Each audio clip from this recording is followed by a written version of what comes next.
Hey, welcome to this quiet space tonight.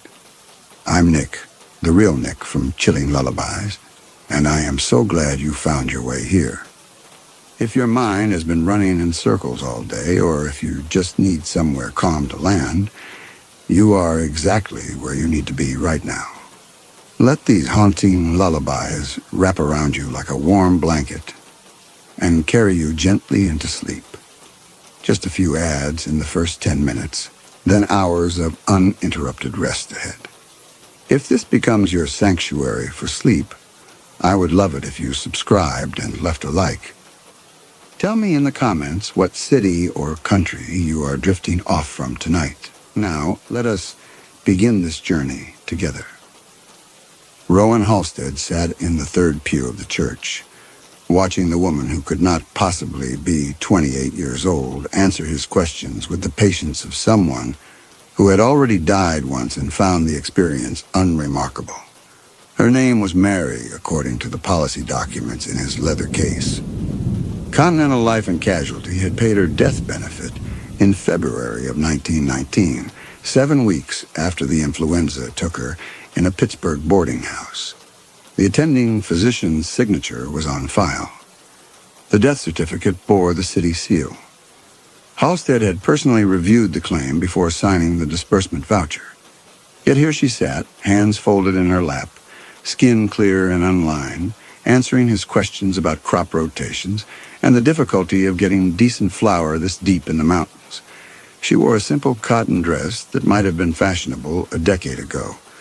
Her hair was pinned in a style that predated the bob. She smelled faintly of lye soap and wood smoke. The church was a modest structure, white clapboard gone gray with weather, perched on the high end of the valley where the morning sun hit first. Through the window behind the pulpit, Halstead could see the town of Oakhaven spread below. 24 buildings clustered along a creek that ran cold and clear from the surrounding peaks. Smoke rose from chimneys. A woman hung laundry on a line behind what appeared to be a general store.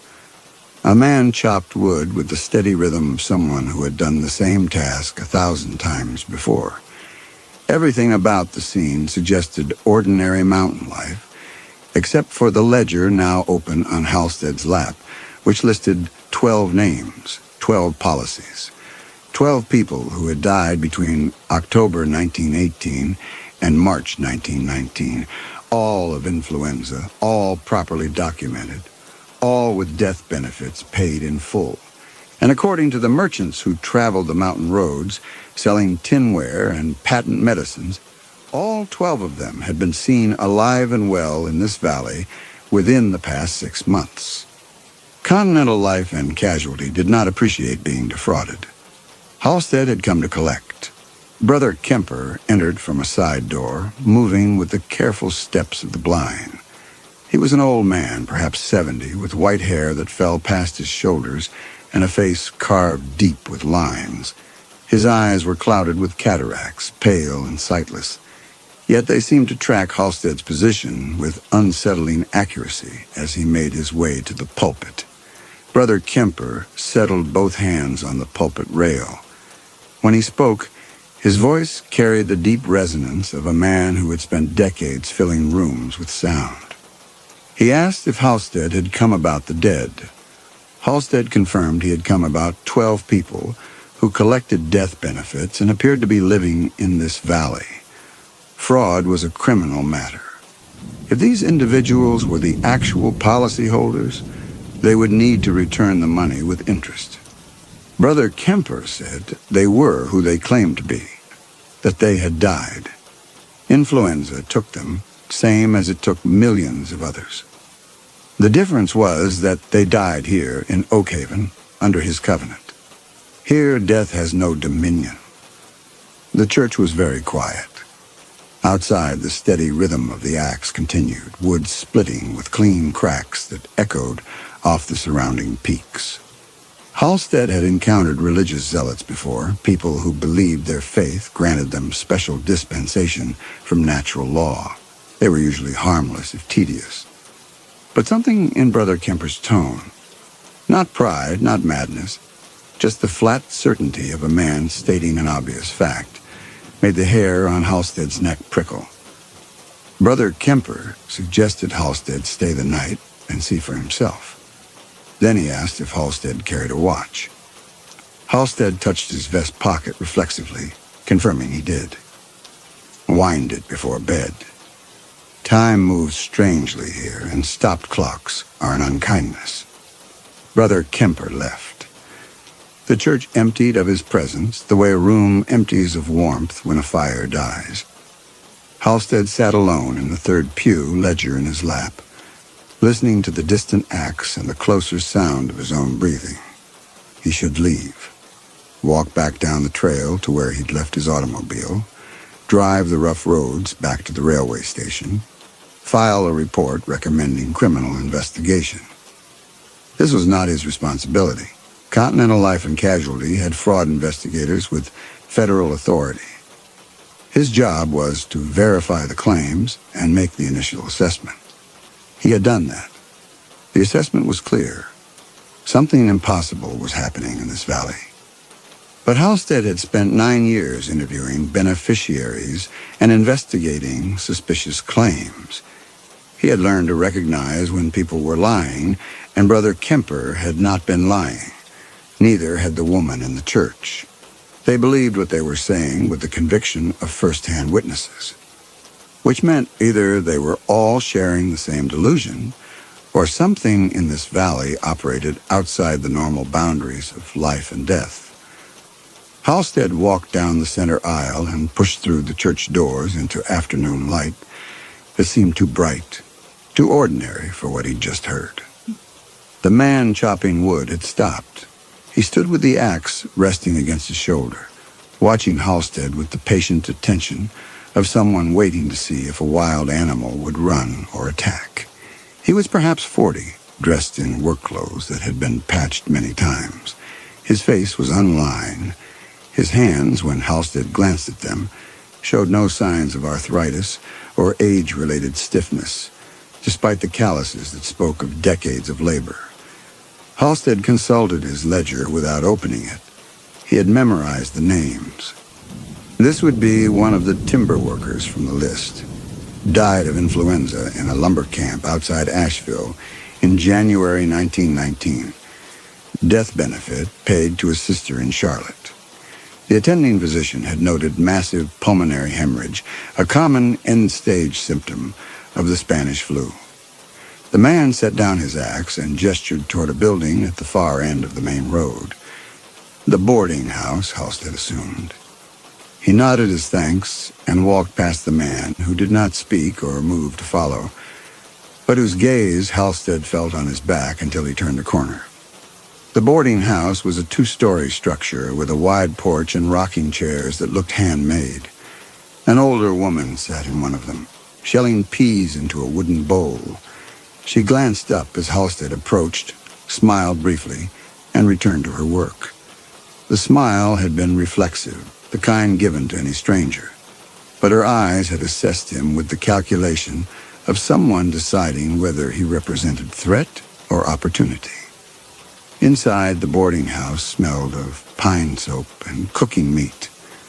The front room held a desk, a guest register, and a staircase leading to the upper floor. No one attended the desk. Halstead stood in the entry hall for several minutes, listening to the sounds of the house. Footsteps overhead, the distant clatter of pots, the creak of floorboards settling. Eventually, a young woman appeared from a back hallway, wiping her hands on an apron. She looked at Halstead, then at the leather case he carried, and something in her expression shifted from welcome to wariness. She told him Brother Kemper had sent word he would be staying. The room was $2 for the night, meals included, payment in advance. Halstead paid. The woman counted the bills twice, folded them into her apron pocket, and led him upstairs to a room at the end of the hall. It held a narrow bed, a washstand, and a window that looked out over the valley. She told him supper would be at 6 and left before he could ask any questions. Halstead set his case on the bed and went to the window. From this height, he could see most of Oakhaven, the church on its rise, the general store and its attached outbuildings, several houses with gardens, a smithy with its forge cold, a barn that appeared to serve as communal storage. Perhaps 60 people lived here, judging by the structures. A small population for a valley this size, but sustainable if they grew their own food and maintained minimal trade with the outside world. What struck him most was the absence of certain things. No telegraph lines, no telephone poles, no evidence of electrical service. The buildings themselves showed no recent construction or repair, as if the town had reached its current form years ago and simply stopped changing. Even the wood smoke rising from the chimneys seemed to hang in the air longer than it should, as though the valley held it close. Halstead checked his watch. 4:30 in the afternoon. 2 hours until supper. He wound the watch out of habit, then caught himself remembering Brother Kemper's warning about time moving strangely. The second hand swept its circuit with clockwork regularity. The watch was a Waltham, purchased new in 1921, serviced annually. It had never lost more than a minute a week. He sat on the bed and opened his ledger, reviewing the 12 names again. The woman from Pittsburgh, the timber worker from Asheville, Robert Pruitt from Knoxville. The list continued, each entry identical in its essential details. Influenza death between October 1918 and March 1919, death benefit paid. No suspicious circumstances noted at the time. The claims had been processed by different adjusters in different regional offices. There was no pattern to suggest coordinated fraud. Yet here they all were, alive and apparently unchanged by the 8 years that had passed since their documented deaths. Halstead closed the ledger and lay back on the bed, hands folded across his chest. The ceiling above him was unfinished pine, aged to a deep honey color. A spider had built a web in the corner near the window, and Halstead watched it for a time, waiting to see if anything would be caught. The web hung motionless. No flies, no moths, no movement at all. He must have dozed, because when he opened his eyes, the light from the window had turned orange, and the sound of voices rose from the porch below. Halstead checked his watch. 5:50. He had slept for over an hour, though it felt like only minutes. He rose, splashed water on his face from the basin on the washstand, and went downstairs. The dining room held a long table with benches on either side. 8 people were already seated, none of whom Halstead recognized from his ledger, though he assumed at least some of them were on the list. They looked up as he entered, and the conversation stopped the way it does when the subject being discussed has just walked into the room. The young woman who had checked him in brought out dishes. Fried chicken, boiled potatoes, green beans cooked with fatback, cornbread that steamed when she broke it open. The food was simple but well prepared. Halstead ate in silence while the others talked around him about subjects that seemed carefully chosen to be innocuous. The weather, the garden yields, whether the creek would run low by winter. No one mentioned death or the past, or why Halstead had come. After supper, as the dishes were being cleared, an older man across the table finally addressed him directly. He asked what Halstead did for a living. Halstead said he was an investigator for an insurance company in New York. The man nodded as though this confirmed something he had already suspected. He asked if Halstead had traveled far. 3 days by train, Halstead said. Then half a day by automobile to the nearest town with roads, then 5 hours hiking the trail into the valley. The automobile was parked in a barn owned by a family who charged $1 a day for the service. He would need to return within the week, or risk them selling it for back rent. The man asked if anyone else knew he was here. Halstead said his office knew he was investigating claims in the Carolina mountains, but he had not provided specific coordinates for Oakhaven. The trail was unmarked, and the valley did not appear on any map he had consulted. The man nodded again. The others at the table had stopped eating. They watched Halstead with the collective focus of a jury listening to testimony. Finally, the man asked what Halstead intended to do about what he had found. The question was not hostile, but it carried weight. The answer mattered to everyone in the room. Halstead set down his fork. He said he intended to complete his investigation, interview all 12 policyholders, document their current status, and file a report with his company. What happened after that would be determined by others with more authority than he possessed. The man thanked him for his honesty. Then he said that Brother Kemper wanted to see Halstead at the church after the sun went down. It was not a request. Halstead walked to the church in full darkness. The valley held no street lamps, no lighted windows beyond dim candles or oil lamps. The moon was a sliver, and the stars overhead shone with the crystalline brilliance that comes only in places far from cities. He had brought a flashlight from his case, but the path was visible enough. Packed earth, worn smooth by countless feet. The church stood dark except for lamplight showing through the windows. Halstead climbed the steps and pushed through the doors. Brother Kemper sat in the front pew, hands folded in his lap, blind eyes aimed at the altar. He looked smaller than he had that afternoon, older, as though the day's exertions had cost him something measurable. He began without preamble, told Halstead the story the way a man might recount historical facts, without drama or embellishment. The influenza came to the valley in October of 1918. Within 3 weeks, 17 people had died.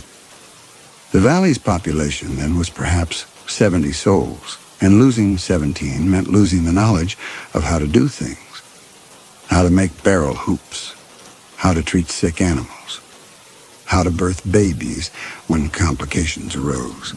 The survivors were terrified, not just of the disease, but of the practical reality that the community would not survive another winter if the dying continued. Brother Kemper had been a circuit preacher for 40 years, traveling the mountains and bringing God's word to remote congregations. He knew Scripture the way other men knew their own skin, and he knew that Scripture contained promises, explicit promises, about death having no sting, about believers being freed from bondage to mortality. He had always interpreted these as metaphor, as spiritual truth, rather than physical fact. But in that October of 1918, with 17 bodies being prepared for burial, and more people coughing in their beds, metaphor seemed inadequate. So Brother Kemper decided to test whether the promises were literal. He gathered the remaining healthy members of the congregation in this church and spoke a covenant. Not a prayer, not a plea, but a declaration of terms with whatever power governed the boundary between life and death.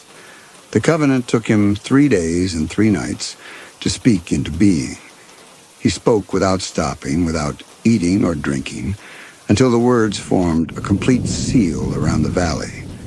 The covenant stated that no person within the valley's boundaries would pass beyond while it remained unbroken, that death could come to the threshold, but no further, that the price for this protection would be isolation. No one could leave the valley and return while the covenant held, and that the covenant would last only as long as Brother Kemper lived to maintain it. Brother Kemper paused, asked if Halstead understood. Halstead said he understood the words, but not how such a thing could function.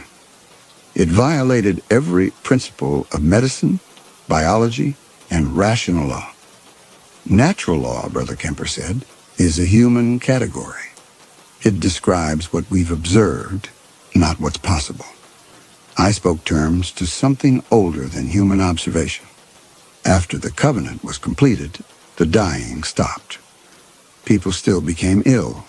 Fever, chills, the bloody cough, but none of them died. The disease would progress to its natural end point, where a body should fail and a soul should depart, and then simply stop. The sufferer would linger in that terminal state for hours or days, hovering at the boundary until the illness burned itself out and they recovered. Over the following months, several more people reached the point where death should have claimed them. Injuries, age, a child who fell from a loft and broke her spine, all of them survived. The child walked again within a week. Word spread among the mountain communities. People began arriving at Oakhaven, bringing their dying. Some came too late. The death had already occurred before they reached the valley, and the covenant could not reverse what had already been completed. But those who arrived while still living, no matter how close to the end, found that they could not die here. They recovered. They stayed. The original residents accepted this. They had nowhere else to go, and the covenant had a price: isolation. Anyone who left the valley for more than a day would break their connection to the protection. Death would find them outside the boundaries. So they stayed, grew their own food, made their own tools, lived as people had lived 100 years before. The 12 names in Halstead's ledger were among the last to arrive. All had been dying of influenza in cities and towns across the South. Their families had heard rumors of a place in the mountains where the sick didn't die. In desperation, they brought their dying relatives here, paid Brother Kemper what they could afford. And when the dying recovered, when the crisis had passed, those same families filed death certificates and claimed the insurance money. A practical decision. The sick could not return to their old lives without breaking the covenant. They were dead to the outside world, so why not make the death official and collect what was owed? Brother Kemper finished speaking. The church was silent except for the sound of night insects outside and the faint wheeze in the old man's breathing. Halstead sat in the pew behind him, leather case on his lap, trying to process what he had heard against what he knew to be possible. He asked the question that had to be asked.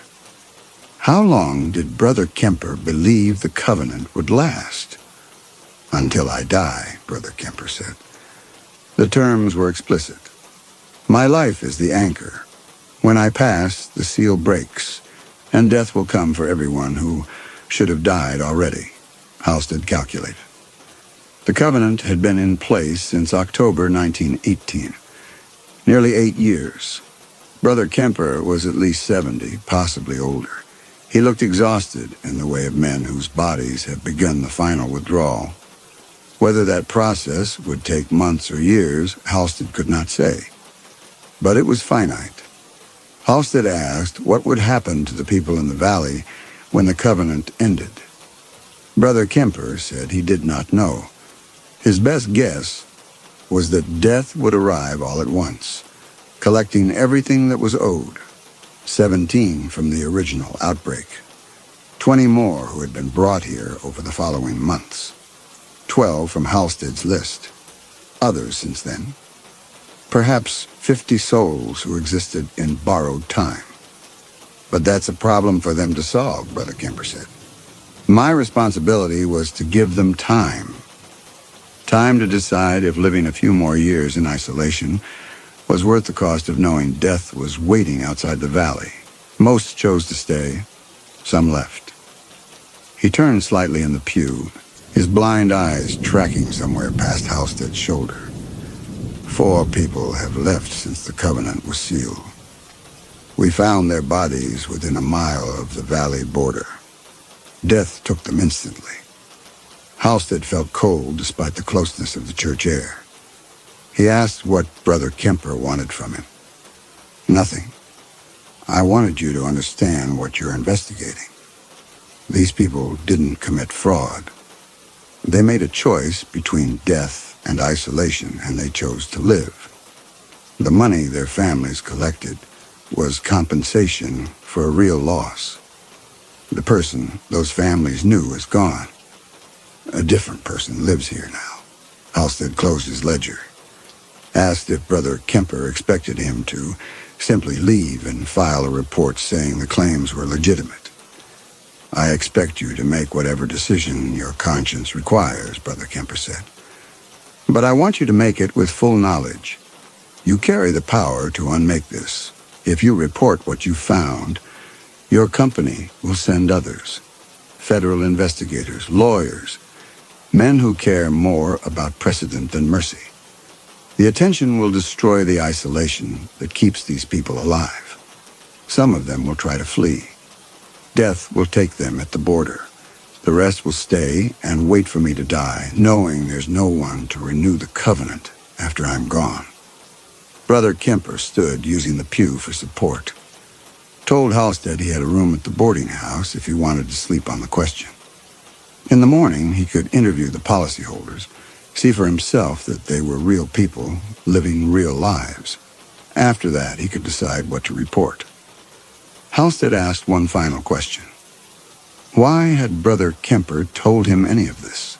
Why not simply lie, claim the policyholders were distant relatives, accept whatever consequences came? Brother Kemper was silent for a long moment. Then he said that lies had weight, and he was too old to carry any more weight. He had bent reality to keep people alive. That was burden enough. He left through the side door. Halstead remained in the church, listening to the insects and the night wind moving through the eaves. His flashlight battery was dying, and he needed to return to the boarding house before full darkness made navigation possible. But he sat for several more minutes, trying to construct a framework that would allow what he had heard to be true. It violated causality. It violated thermodynamics. It violated everything medicine understood about death as biological failure. Yet Halstead had seen the woman in the church who should have been 36, but looked 28. He had seen the timber worker, who should have shown the physical toll of 8 additional years of manual labor, but appeared frozen at the age he had been when the influenza should have killed him. Either everyone in the valley was participating in an elaborate performance, maintaining the illusion across years and in front of outsiders, or Brother Kemper was telling the truth. Halstead left the church and walked back toward the boarding house, flashlight beam weak against the darkness. The valley felt different at night, more enclosed, as though the mountains drew closer. Above him, the stars were foreign constellations, too bright and too numerous. He had the sense of standing at the bottom of a well, looking up at light that could not reach him. At the boarding house, he climbed the stairs to his room and found a covered dish waiting on the washstand. Cornbread and butter, a glass of milk. The young woman must have brought it while he was at the church. Halstead ate without appetite, watching the window and the darkness beyond.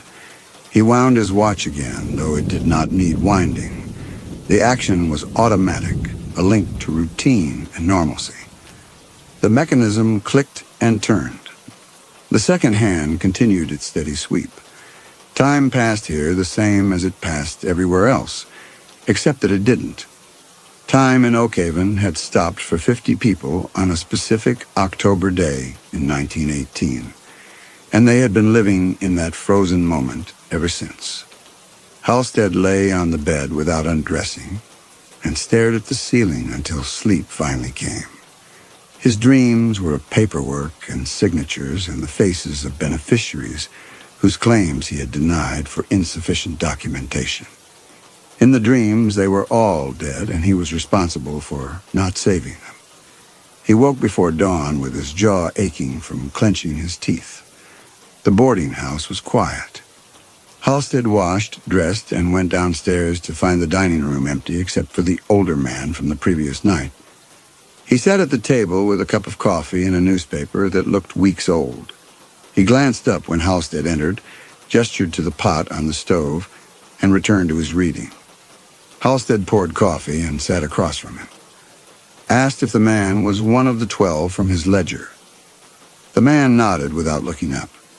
Said his name was Robert Pruitt, that he'd died of influenza in a Knoxville boarding house in January 1919, and that his brother had collected $600 from Continental Life and Casualty to pay for a burial that never happened. He said all this in the tone of someone reporting facts that had long since ceased to bother him. Halstead asked if Pruitt regretted the decision to come here. Pruitt folded the newspaper and considered the question. Said that regret required believing an alternative was possible. He had been dying. His lungs had been filling with blood.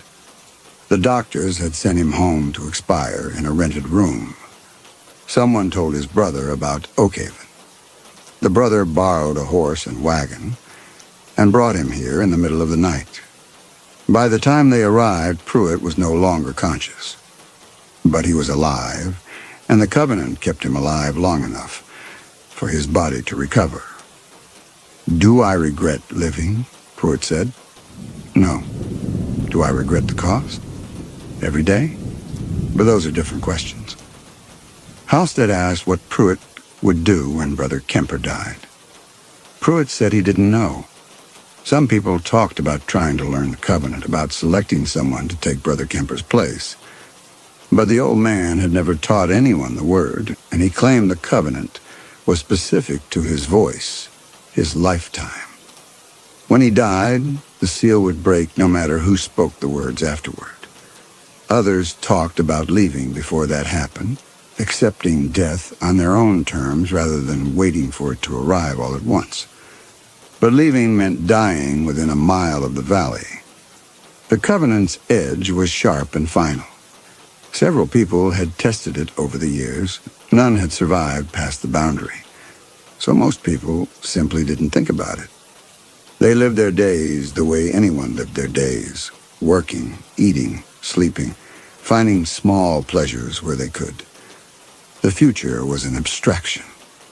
The present was real. Halstead asked if he could interview the other 11 policyholders before he left. Pruitt said they were expecting him.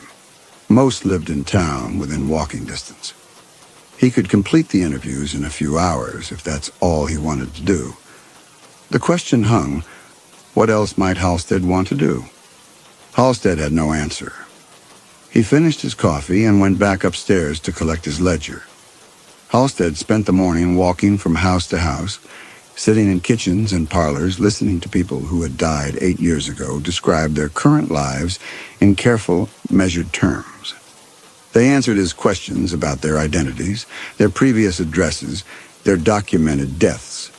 They provided details that matched the claim files, the names of attending physicians, the boarding houses where they had expired, the family members who had filed the death certificates. Every interview confirmed what Brother Kemper had said. These were not imposters. They were the actual policyholders, alive and unchanged by the years that should have aged them. By noon, Halstead had spoken to all 12. He had documented their statements in his notebook, cross-referenced against his ledger, and found no discrepancies. His investigation was complete. He had the evidence he needed to file a comprehensive report. He returned to the boarding house and ate lunch alone in the dining room. The young woman brought him soup and bread and did not ask questions. Through the window, he could see the valley spread below, fields planted in orderly rows, livestock penned behind split-rail fences, people moving about their tasks with the unhurried pace of those who had nowhere else to be. It looked like a painting of an earlier America, the kind found in school books and museums, simple and wholesome and utterly removed from the modern world.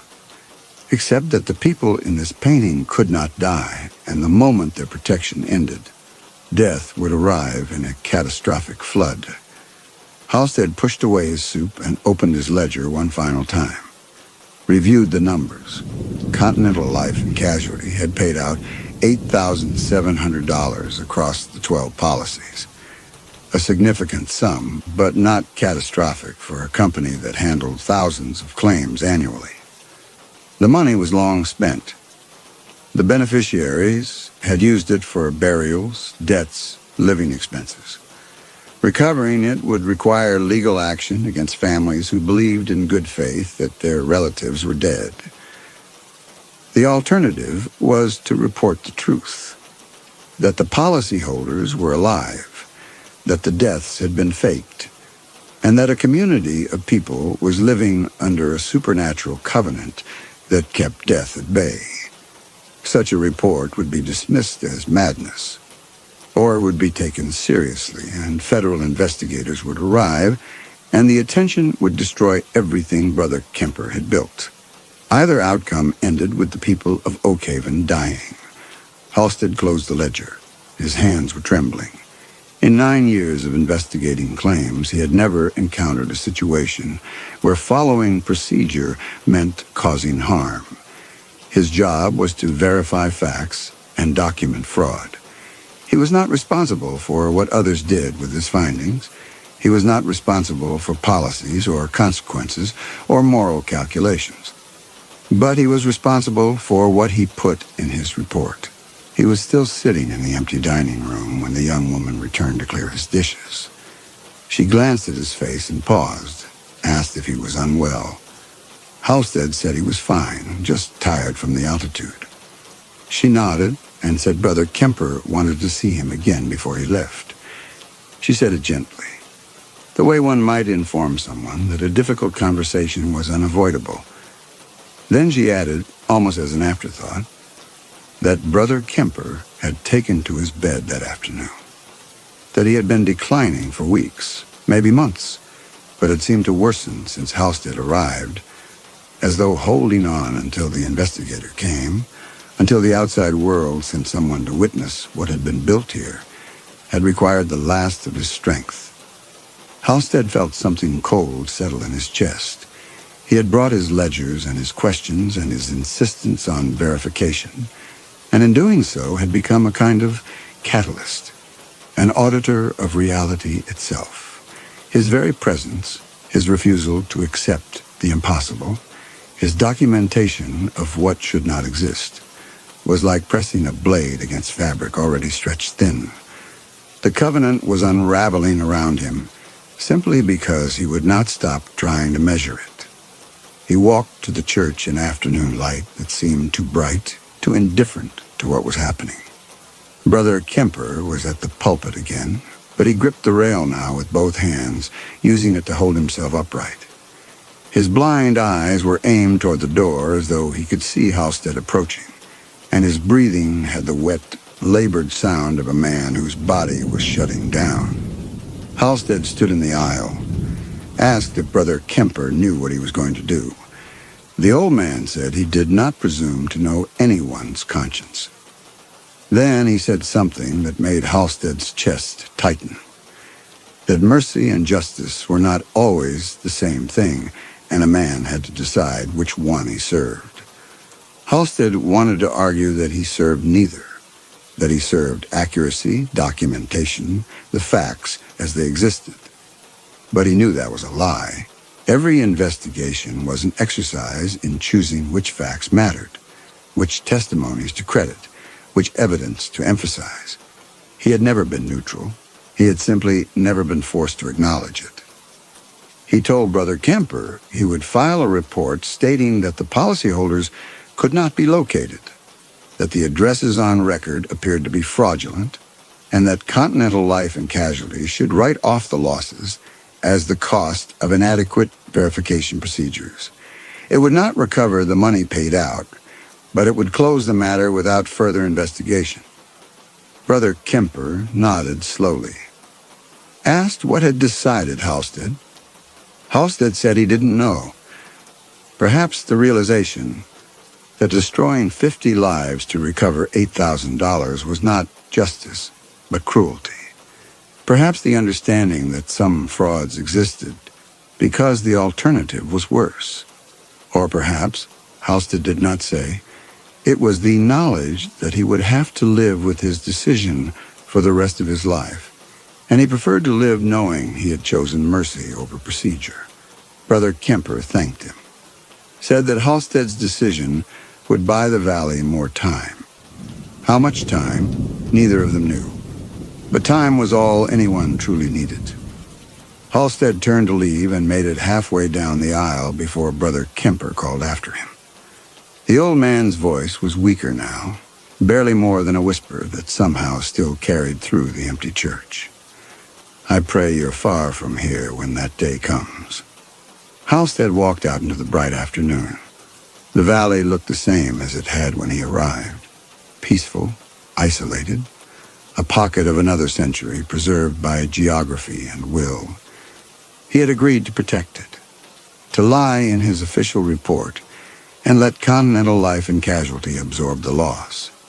It should have felt like a victory, or at least like the right decision. Instead, it felt like complicity, like he had become responsible for whatever came next. He returned to the boarding house to collect his case and settle his bill. The young woman was waiting at the desk. She counted the money he gave her and wrote a receipt in careful script. Then she looked up, and her eyes were red. Brother Kemper had died. Passed away in his sleep less than an hour ago, still gripping the pulpit rail. The covenant was breaking. Halstead ran.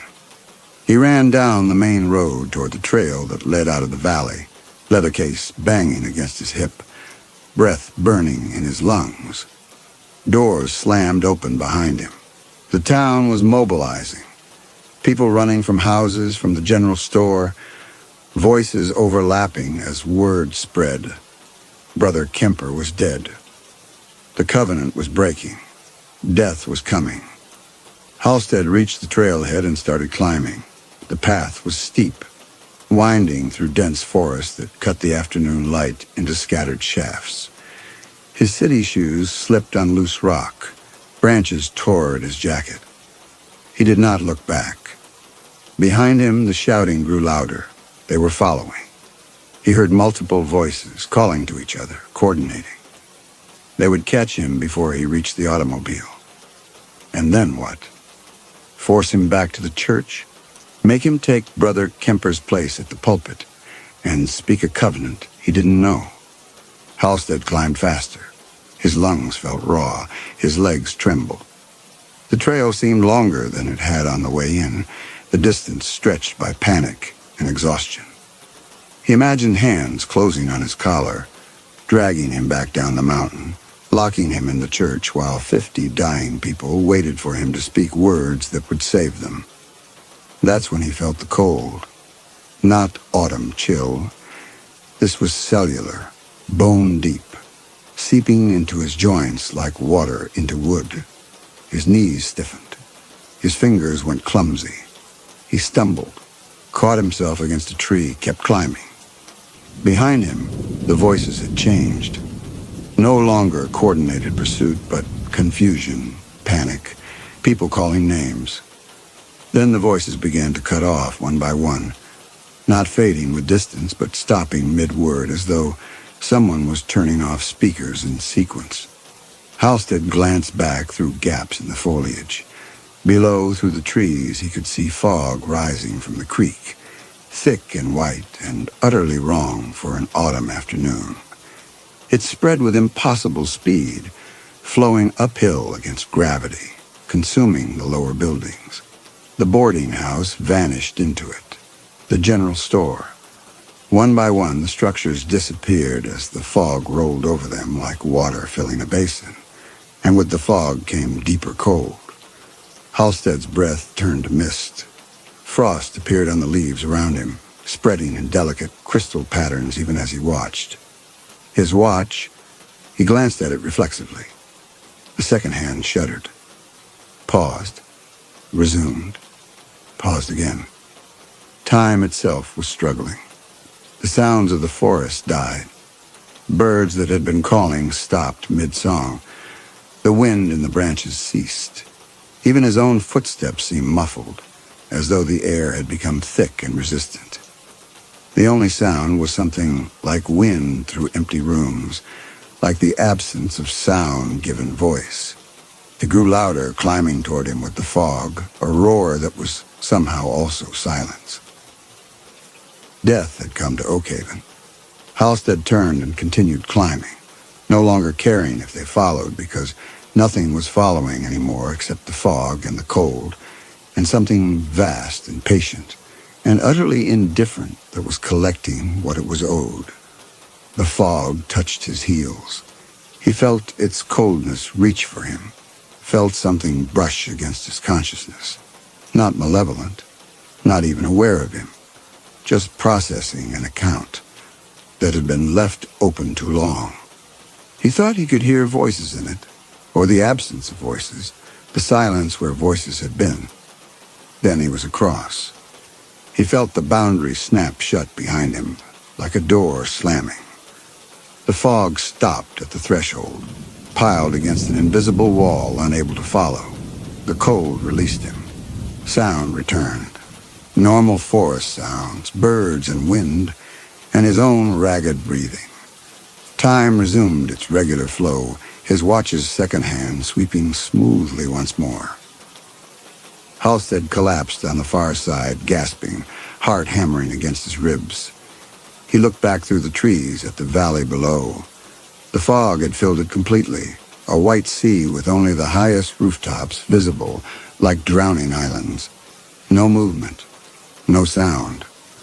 Just the fog and the cold and the certainty that 50 people had just paid a debt 8 years overdue. He sat on the trail for perhaps an hour, watching the fog slowly dissipate. When it finally cleared, the valley looked unchanged. The buildings stood intact. Smoke no longer rose from chimneys, but the structures themselves appeared undamaged. Halstead forced himself to stand. He had a 5-hour hike back to his automobile, and darkness would come early in the mountains. He needed to move. He walked the trail in silence, not allowing himself to think about what he had witnessed or what role he had played in it. The report he would file was irrelevant now. There were no policyholders to investigate. Continental Life and Casualty would never recover its $8,000, and Halstead would never speak of what had happened in Oakhaven, because no one would believe him, and because explaining would require admitting that his decision to show mercy had triggered the catastrophe he was trying to prevent. By the time he reached the barn where his automobile was stored, full darkness had fallen. The family who owned the barn was eating supper. They waved to him through the window, friendly and incurious. Halstead paid his storage fee, cranked the engine, and began the long drive toward the railway station. He drove through the night, stopping only for gasoline. The roads were rough and poorly marked, but he had a map and enough moonlight to navigate. He passed through small towns where people went about their evening business, unaware that 50 souls had just been erased from existence in a valley they would never see. By dawn, Halstead reached the station. He parked the automobile, returned the keys to the rental office, and bought a ticket on the first train to Roanoke. From there, he would connect to Washington, then New York. 3 days in reverse. Time enough to decide what he would tell his supervisors. Time enough to convince himself that he had done the right thing, or at least the only thing possible. The train to Roanoke left at 6 in the morning. Halstead found a seat in an empty car, set his case on the bench beside him, and closed his eyes. He did not sleep. Instead, he calculated. 50 people, 8 years borrowed, some of them who should have died in 1918, others in the years since. How did death balance such accounts? All at once, as Brother Kemper had predicted, or one by one across time, the valley gradually emptying until nothing remained but abandoned buildings and silence. He would never know. And that uncertainty would follow him for the rest of his life. The train began to move. Halstead opened his eyes and watched the mountains slide past the window, range after range fading into morning haze. He thought about Brother Kemper, who had held death at bay for 8 years through will and words alone. He thought about the woman from Pittsburgh and the timber worker from Asheville, and Robert Pruitt from Knoxville, who had chosen isolation over dying. He thought about the young woman at the boarding house, who had counted his money and written a receipt, and then informed him that the world was ending. All of them gone now, claimed by a debt they had never truly escaped. Halstead opened his ledger one final time and drew a line through all 12 names. The claims were resolved. The investigation was complete. Continental Life and Casualty would never know what had happened in Oakhaven, and Halstead would never tell them. He closed the ledger and stared out the window at the passing landscape, trying not to imagine the fog and the cold and the 50 people who had simply stopped existing when the covenant broke. It was over.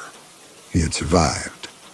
And in surviving, he had learned something that would poison every subsequent claim he investigated. That natural law was not natural at all, but simply the set of rules that held most of the time, and that somewhere in the margins between life and death, other rules applied. Rules he did not understand and could not control. Rules that, once broken, could never be restored. The train from the mountains ran slow. It stopped at every hamlet and crossing, taking on passengers who looked like they had been waiting days for transport. Halstead sat in his empty car and watched them board. Farmers with canvas sacks, women with children, a salesman carrying a case larger than his own. Normal people living normal lives. He tried to sleep and could not. Every time he closed his eyes, he saw the fog rising from the creek, impossible and patient. He saw the valley filling like a basin. He heard the silence where the voices had been. At the first stop, Halstead bought coffee from a vendor on the platform. The man asked if he had been in the mountains long. Halstead said 2 days. The vendor nodded and said the mountains could do strange things to a man, make him see things that weren't there, make him believe in old stories.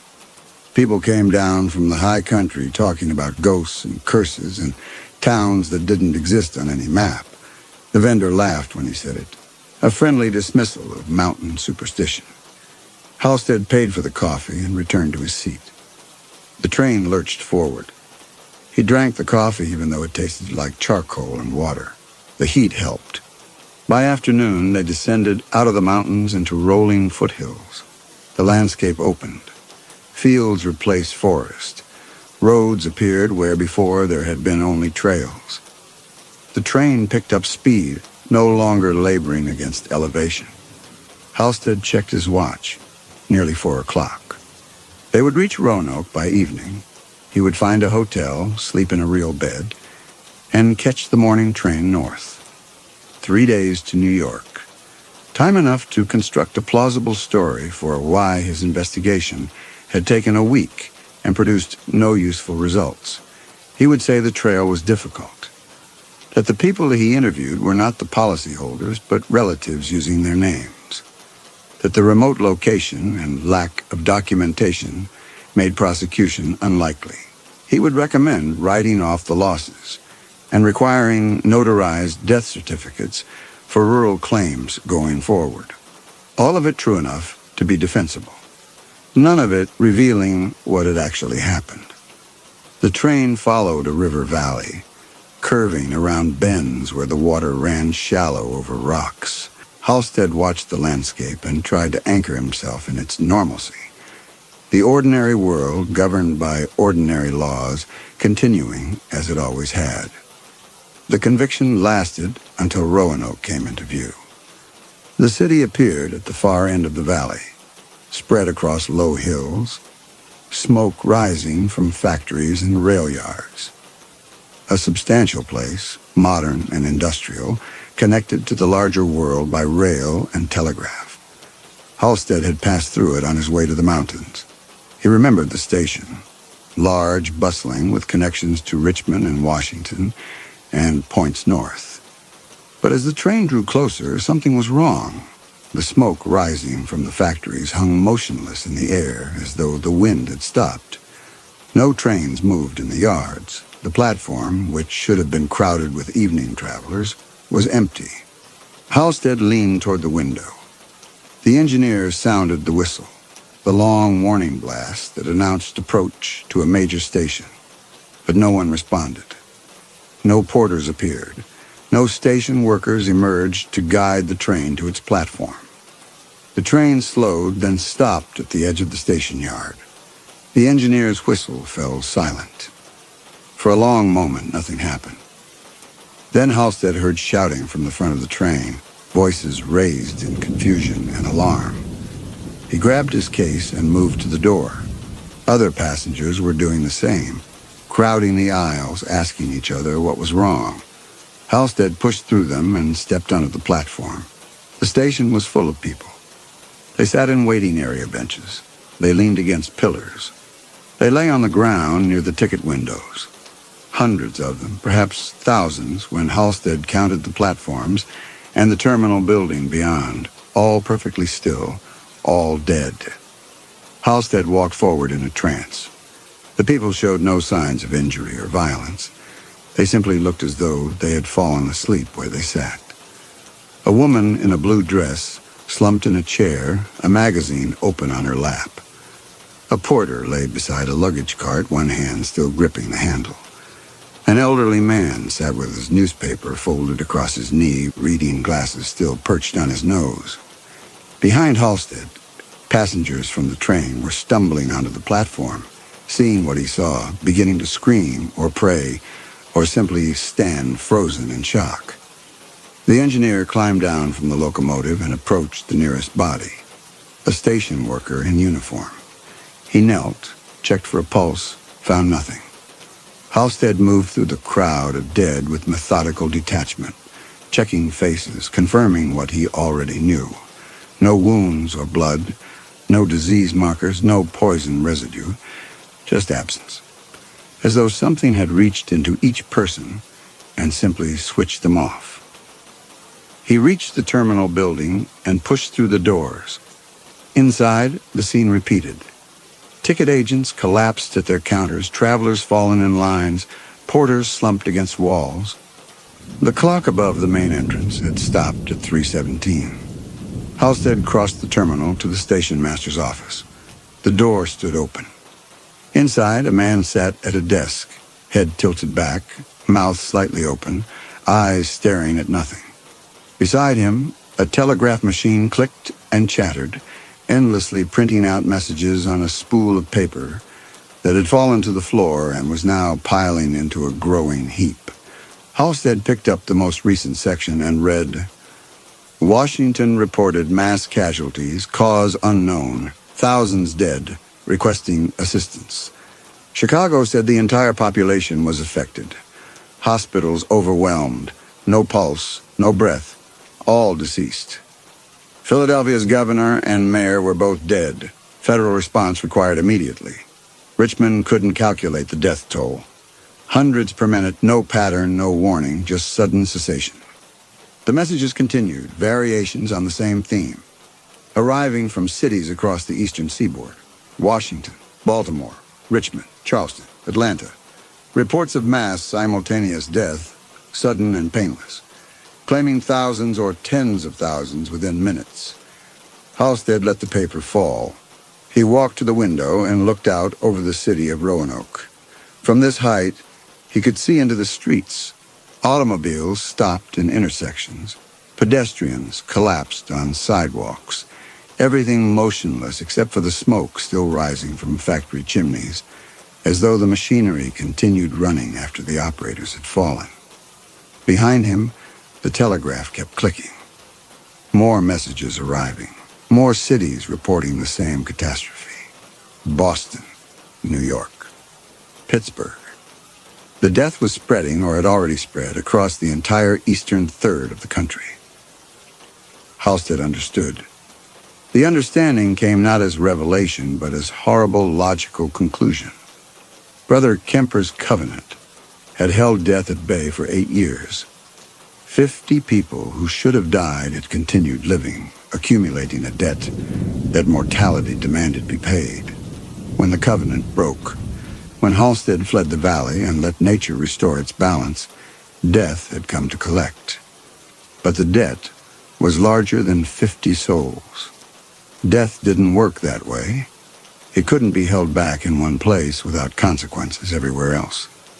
Brother Kemper hadn't created a sanctuary, he had created a dam. And for 8 years, the deaths that should have occurred naturally in Oak Haven had been held in reserve, building pressure, accumulating interest. When the dam broke, when Halstead crossed the boundary and the covenant failed, all of that accumulated death had been released at once. Not just the 50 people in the valley, but the natural deaths that should have occurred across the entire region, across the entire country. During those 8 years, deaths from heart failure, from accidents, from old age, deaths that had been postponed because the cosmic ledger could not balance itself while Brother Kemper's covenant existed. Now the ledger was balancing. Now death was collecting everything owed with interest all at once to restore the natural order that Halstead had been so certain needed restoring. He had broken the dam. He had fled to save himself, and in doing so had unleashed a catastrophic flood of mortality across America. Thousands dead already, if the telegraph reports were accurate. Perhaps tens of thousands. Perhaps more. All of them to balance the books for 50 people who had lived 8 extra years in a valley that didn't appear on any map. Halstead walked out of the station master's office. The terminal was silent now except for the telegraph. The passengers from his train had scattered, fleeing back to the cars or running into the streets, seeking loved ones or answers or simply escape from what they were seeing. Halstead walked alone through the field of dead, stepping over bodies, moving toward the platform and the sunlight beyond. He had wanted to restore the natural order. He had believed that cheating death was an affront to reality. He had convinced himself that the covenant was a violation of some fundamental law that demanded correction. And he had been right. The law demanded correction. It demanded balance. And to achieve that balance, it had taken tens of thousands of lives to compensate for the 50 that had been protected. Halstead reached the platform and stood in the autumn sun. The light was bright and indifferent. The sky was clear. The mountains in the distance looked exactly as they had that morning. Nothing about the world acknowledged what had just happened, except for the bodies and the telegraph clicking its desperate messages to stations where no one would receive them. Halstead set down his case and sat on a bench. He was very tired. His hands were shaking. He felt nothing. Not horror, not grief, not regret. Just a vast, empty space where emotions should have been. He had investigated insurance fraud. He had documented 12 people who had faked their deaths. And in pursuing that investigation, he had ended the covenant that kept them alive and triggered a mass extinction event that would kill more people in an afternoon than the influenza pandemic had killed in a year. The natural order had been restored. Death's dominion was absolute. And Halstead would live with the knowledge of what his decision had cost for however many years remained to him. If any years remained. He looked at the bodies around him. The woman in the blue dress, the elderly man with his newspaper, the porter still gripping the luggage cart. All of them had been alive that morning. All of them had died to balance a cosmic ledger that Halstead had not known existed until it was too late. The telegraph in the station master's office continued clicking. More messages arriving from more cities reporting more dead. The catastrophe spreading or had already spread. No pattern, no warning, just sudden, painless cessation. As though death had simply reached out and claimed everyone who should have died naturally over the past 8 years all at once to correct the imbalance. Halstead sat on the bench in the bright afternoon sun, surrounded by thousands of corpses, and understood with absolute clarity that he had been complicit in the greatest act of mass death in human history. All because he had believed that natural law should be obeyed. All because he had fled a valley full of people who deserved to live and, in fleeing, had broken the only thing protecting the world from a debt it didn't know it owed. The autumn sun shone down. The mountains stood unchanged. And in cities across America, millions of people were discovering what Halstead had discovered, that death, when denied, would eventually collect everything it was owed. And the interest was always more than anyone could afford to pay. Halstead stood and walked to the edge of the platform. Below, the rail yard stretched empty, tracks gleaming in the afternoon light. A locomotive sat on a siding, steam still rising from its boiler, though no one stood in the cab. Beyond the yard, the city spread across low hills, houses, shops, churches, all of them containing the dead. He thought about walking into Roanoke, finding a telephone, calling his office in New York. But what would he say? That he had investigated a fraud case in the mountains and inadvertently broken a supernatural covenant that had been holding back 8 years of accumulated death, that the mass casualties being reported across the eastern seaboard were his fault because he had chosen to flee instead of staying in the valley, to die with the people he had promised to protect. No one would believe him. And even if they did, what difference would it make? The dead would remain dead. The cosmic ledger would remain balanced, and Halstead would remain responsible. He checked his watch, 4:30. The watch was still running, steady and indifferent to the catastrophe around it. Time continued to pass.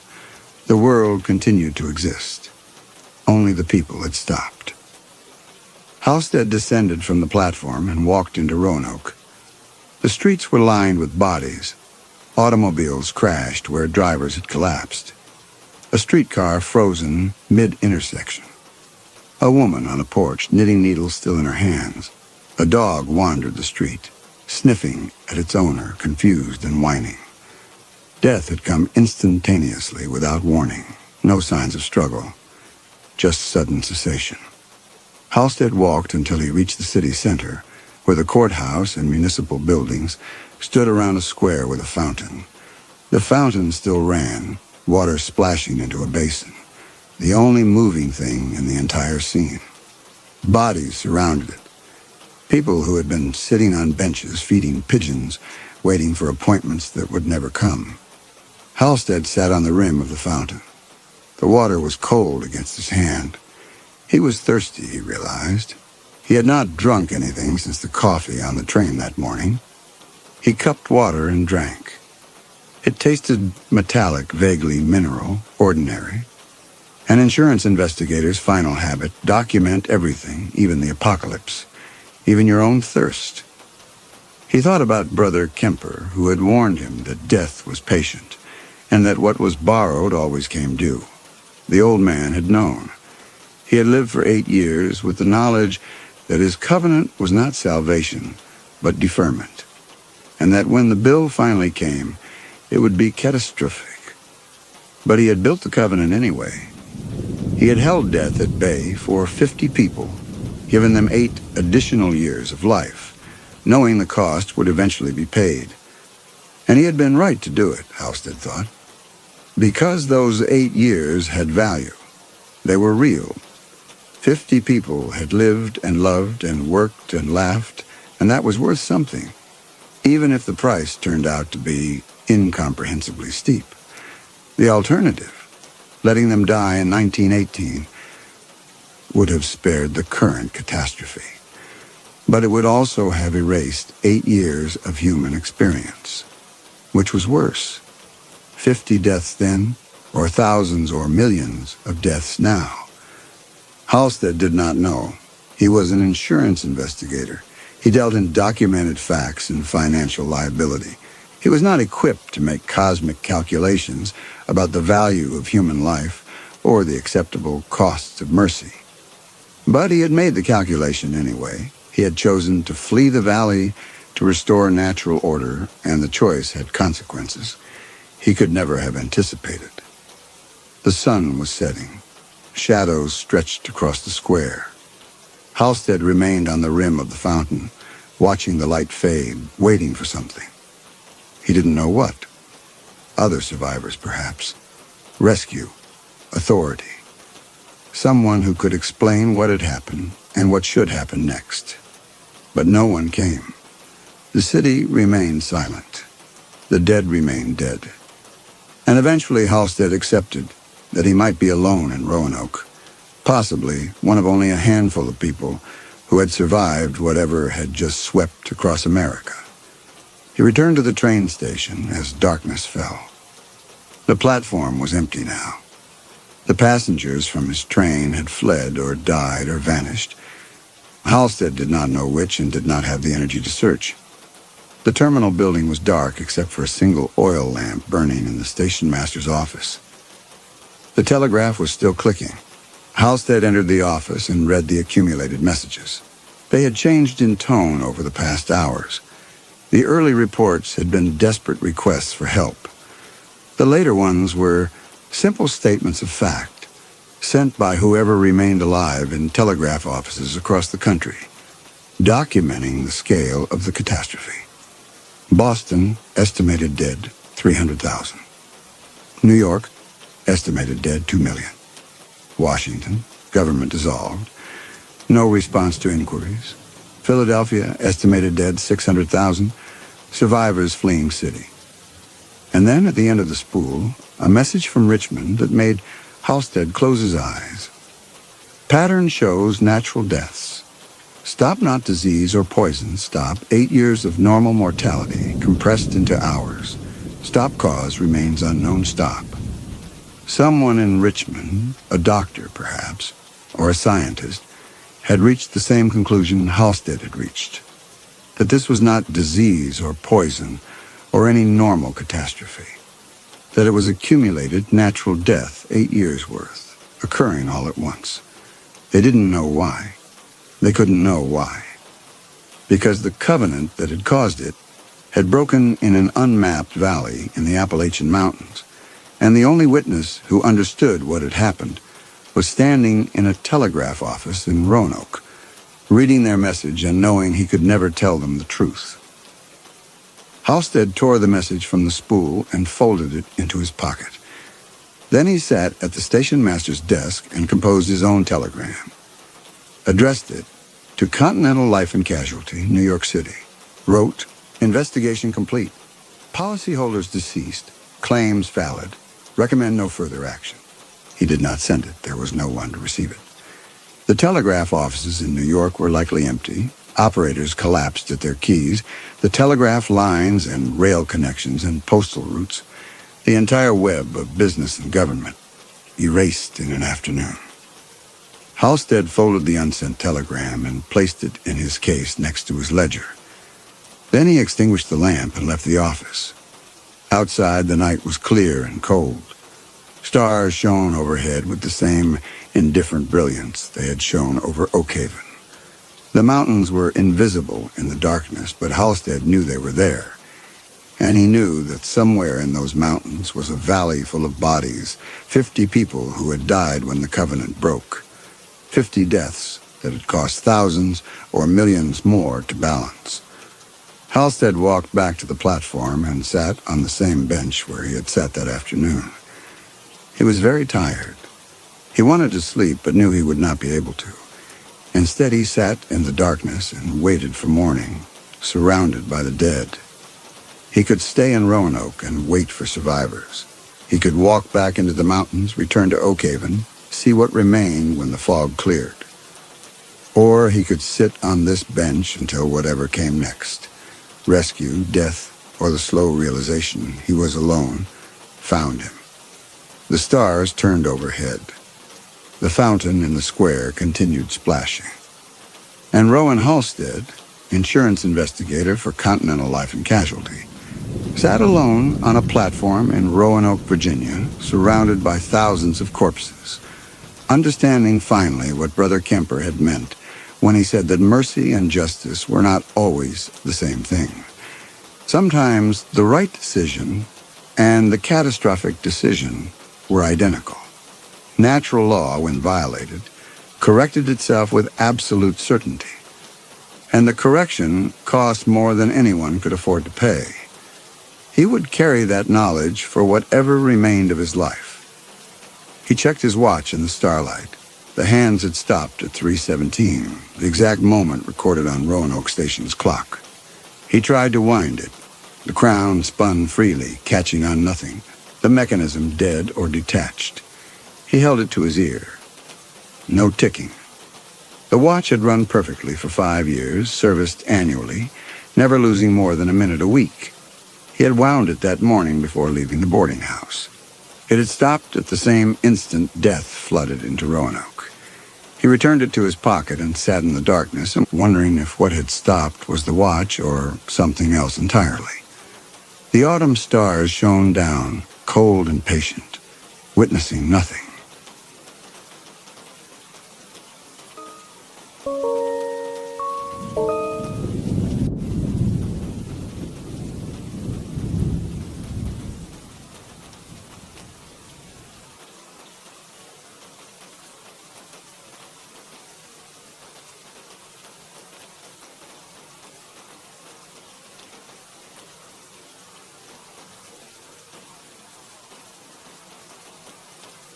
Adrian stood in his bathroom with the lights off, running his fingertips across his scalp in the darkness.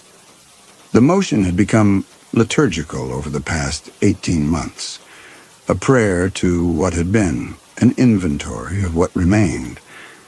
Each pass mapped the terrain of his dissolution. The widening crown, the retreating temples, the vulnerable expanse where thick hair had once grown with the indifference of youth. He could navigate the topography blind now, knew exactly where abundance ended and absence began. The blackness was a mercy. In it, he could imagine himself whole. When he finally reached for the light switch, the fluorescent glare arrived like an accusation. The mirror showed him what he already knew but could never accept. A 46-year-old man whose face still held traces of the beauty that had once opened every door, now framed by a hairline that retreated further each month. His jaw remained strong, his eyes still that specific shade of blue that had once made strangers turn their heads. But none of it mattered. The hair, or its absence, consumed everything else in the frame. He pressed his palms flat against the marble counter, leaned close to his reflection, studied the damage with the clinical precision he usually reserved for property surveys. The hair that remained was fine, colorless in certain lights, betraying him with its thinness. He had tried everything. The foam that left his scalp burning and flaking, the pills that killed his sex drive and gave him dreams of impotence, the laser caps that made him look like a science experiment.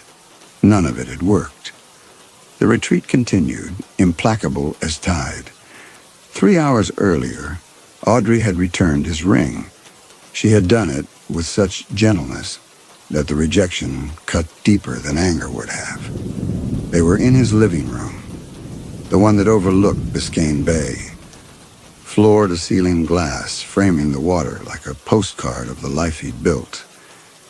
And she had simply placed the diamond on the coffee table between them. Her explanation was brief, her eyes dry. She had moved past grief into something like exhaustion. When she looked at him, she saw someone who wouldn't let himself be loved, someone so busy hating his reflection that there was no room for her gaze. She couldn't compete with a mirror. She wouldn't. He had wanted to argue, to promise he would change, but the words died in his throat. Because she was right. When she looked at him, all he could think about was what she must really see. The baldness encroaching, the youth slipping away, the man becoming less with each passing day. Now, alone in the bathroom at 2 a.m, he studied his reflection with fresh hatred. The hair loss had started at 32. Subtle at first, easy to style around, nothing that couldn't be managed with the right cut and product. But it had accelerated in his 40s, and with it came a panic he couldn't name or control. It wasn't rational, he knew that. His business was thriving, his body was still fit, his face had aged well, but none of that registered when he looked in the mirror. All he saw was the failing, the fading, the biological betrayal that announced to the world, "You are diminishing." He had built his career on appearances. Luxury real estate in Miami demanded a certain presentation. The kind of effortless beauty that made buyers trust you with their seven-figure fantasies. Adrian had traded on his looks for 2 decades, turning the smile that closed deals and the face that made strangers believe into commission checks and client loyalty. But the game was changing. The younger agents at his firm all had thick hair styled in aggressive fades, wore slim suits that made them look like they'd stepped out of magazine spreads. Next to them, Adrian felt like an artifact, something from an earlier era that no longer quite fit. He opened the medicine cabinet, surveyed the arsenal of failure lined up on the glass shelves, bottles and tubes and capsules, each one a different promise broken. He had spent thousands, tens of thousands, on treatments that do nothing or made things worse. The dermatologist appointments, the trichologist consultations, the specialist who had looked at his scalp with the jeweler's loupe and delivered the verdict in a tone of professional sympathy. Insufficient donor hair, not a good candidate for transplant. That had been 6 months ago, and since then the desperation had metastasized into something darker. He found himself researching options he would have once dismissed as absurd. Hair pieces, wigs, scalp micropigmentation, essentially tattooing dots onto his head to create the illusion of stubble. Each solution felt like surrender, an admission that he was no longer the man he needed to be. Then 2 weeks ago, a client had mentioned the Halcyon Institute. The man had made his fortune in software, was buying a penthouse in Edgewater, and they had been having drinks at a hotel bar when he noticed Adrian's compulsive checking of his reflection in the mirror behind the bottles. He was 63, but looked 45, his silver hair thick and lustrous, swept back from a forehead that showed no recession. He had deflected Adrian's questions at first, made it seem like genetics or good fortune. But after the 3rd drink, he leaned closer and lowered his voice. The place had no website, took no insurance, operated entirely through referral. Acoustic therapy, he called it. Sound-based cellular regeneration. He knew it sounded insane, but he had been bald 5 years ago. Completely bald. And now look at him. 1 treatment at Halcyon, and 6 weeks later, it started growing back. Real hair, his hair, not a transplant.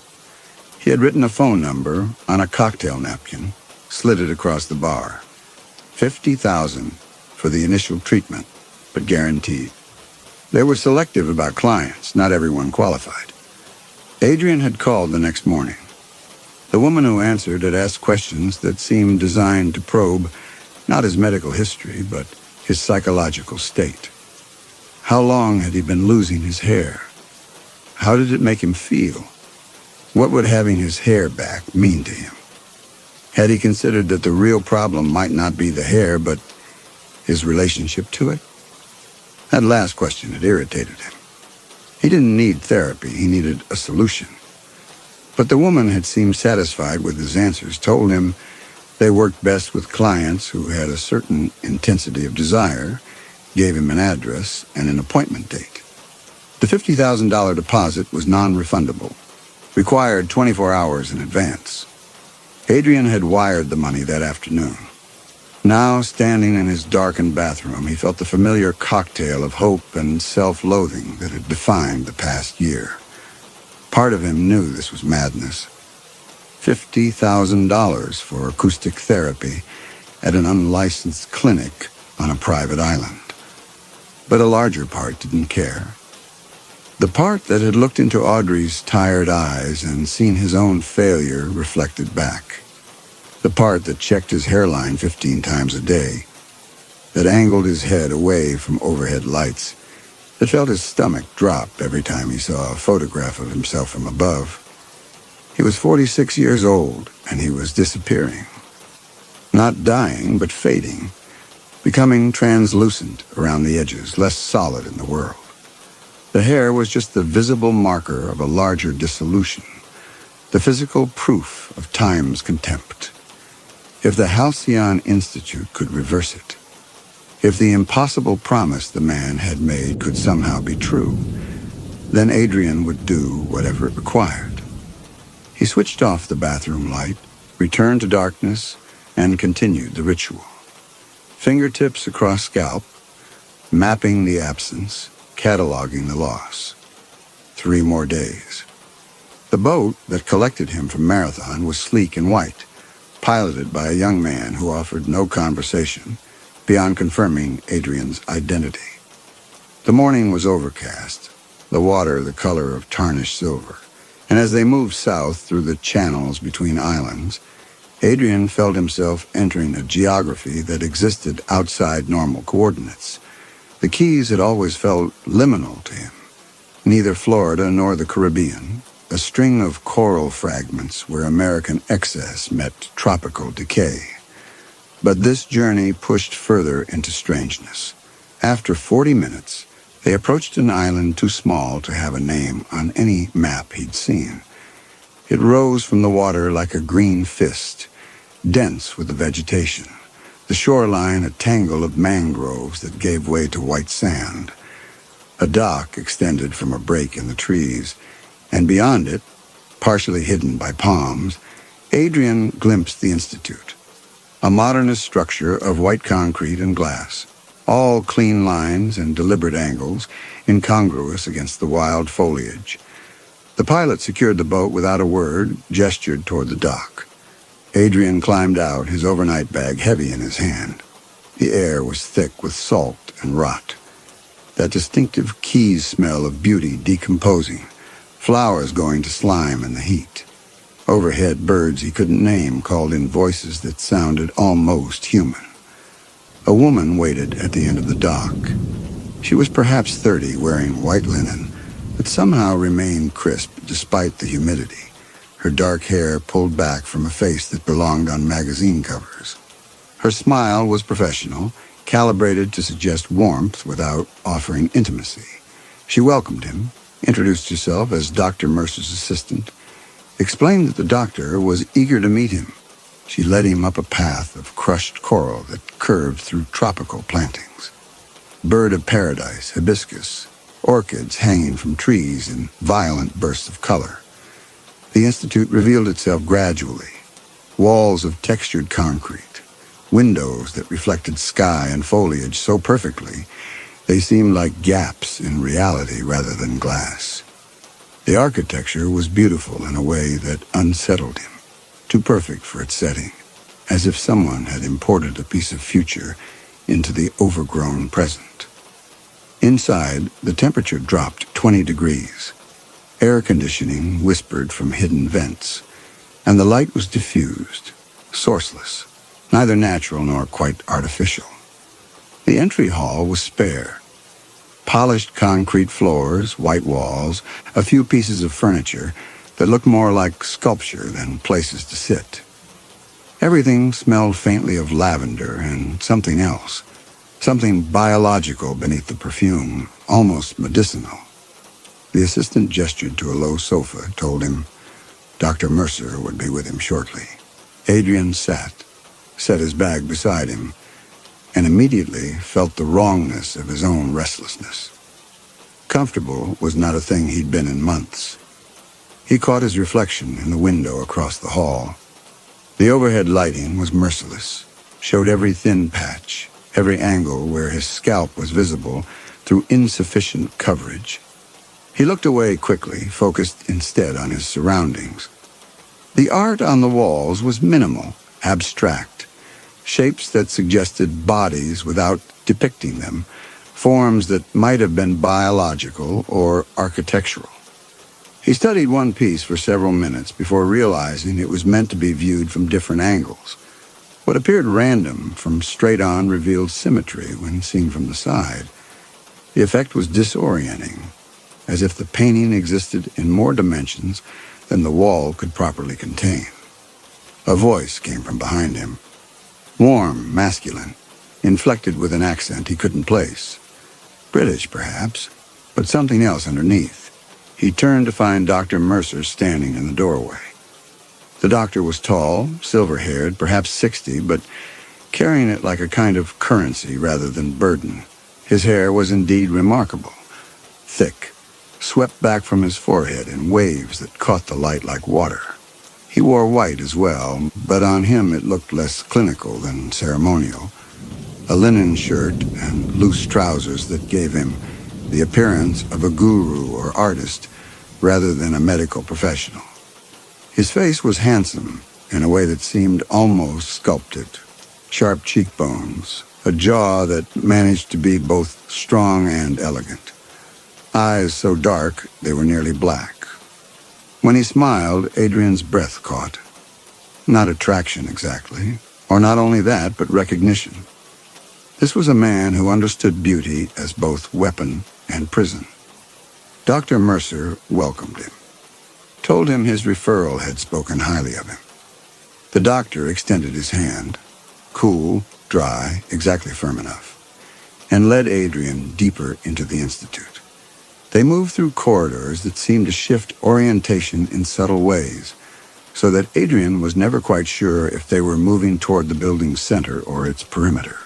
They passed several closed doors, rooms where Adrian thought he heard sounds. Singing, perhaps, or the kinds of tones instruments made during tuning. But Dr. Mercer moved too quickly for him to be certain. They arrived at a consultation room that managed to be both austere and luxurious. White walls, a single window overlooking the ocean, furniture that appeared natural. Chairs that seemed to grow from the floor like fungi. Dr. Mercer gestured to one, and Adrian sat. The chair adjusted to him immediately, cradling his spine in a way that should have been comforting, but instead made him feel exposed, as if the furniture knew his body too well. Dr. Mercer moved to stand behind him, and his hands came to rest on Adrian's head. Not roughly, but without hesitation, fingers moving across his scalp with the clinical precision. Adrian felt himself flush with shame, the same burning he felt whenever anyone touched his hair, acknowledging its inadequacy through contact. The doctor's examination was thorough, systematic, fingers pressing and probing, mapping the landscape of Adrian's failure. After a long moment, Dr. Mercer moved to sit opposite him. He explained the principle: sound as vibration, vibration at the cellular level, every cell resonating at specific frequencies. When those frequencies fell out of alignment, through stress, age, genetic expression, cells ceased to function optimally. Hair follicles were particularly vulnerable, required very specific, harmonic conditions to remain active. What they did at Halcyon was tune the body, identify natural resonance, and introduce corrective frequencies that restored cellular function. Not magic, acoustics, physics. The body wanted to be whole. They simply reminded it how. The treatment would be permanent, or as permanent as anything biological could be. What grew would be his, not transplanted, not synthetic. Most clients saw visible results within 4 to 6 weeks. Full restoration took 3 to 4 months. Adrian felt hope rise in him like nausea. The doctor explained they would begin that night. Adrian would stay at the institute. The treatment required an overnight sensory deprivation protocol, 24 hours of acoustic immersion in their residence chamber. It was quite pleasant, the doctor assured him. Most clients reported profound relaxation, even euphoria. Some had visions. The frequencies they used interacted with consciousness in interesting ways. Adrian might experience synesthesia, hypnagogic imagery, memories with unusual vividness. Nothing harmful, just the mind responding to unfamiliar stimuli. They would monitor him throughout. He would be perfectly safe. Dr. Mercer stood, moved to the window. Beyond him, the ocean was darkening as afternoon slid toward evening. The water taking on that deep blue-green that Adrian had always associated with depth and danger. The doctor turned back, and his smile was almost tender. The treatment worked best, he said, on those who desired transformation most intensely. Casual clients, the merely vain, didn't see results. But someone like Adrian, someone for whom the hair had become an obsession, a wound, someone like him would find what they offered at Halcyon quite profound. Adrian told him he was ready and meant it. Whatever the process required, whatever strange protocols this beautiful man with his impossible hair had designed, Adrian would submit to them. Because the alternative was returning to his empty condo, his sterile bathroom, the mirror that showed him his failure 20 times a day. The doctor's smile deepened. Then they would begin. The resonance chamber was at the Institute's center, a room that seemed to exist outside the building's visible geometry. Dr. Mercer led him down a spiral staircase that descended further than should have been possible. The Institute was only 2 stories above the ground, but they walked down at least 3 levels before arriving at a corridor carved from raw limestone. The walls wept moisture, and the air grew cooler with each step, carrying a mineral smell that reminded Adrian of caves. The doctor explained as they walked. The chamber had been built in a natural cavern beneath the island, the limestone providing acoustic properties they couldn't replicate artificially. Sound behaved differently underground, moved through stone in ways that approached the miraculous. The chamber door was stainless steel, vault thick, with seals that suggested it was meant to be airtight. Dr. Mercer produced a key from around his neck, inserted it into a lock that opened with a pressurized hiss. Beyond was darkness so complete Adrian felt it as weight. The doctor told him to step inside, that his eyes would adjust. Adrian entered, and the door sealed behind him with a sound like an intake of breath. For several seconds he saw nothing, heard nothing. The silence was absolute, a presence rather than an absence, pressing against his eardrums like hands.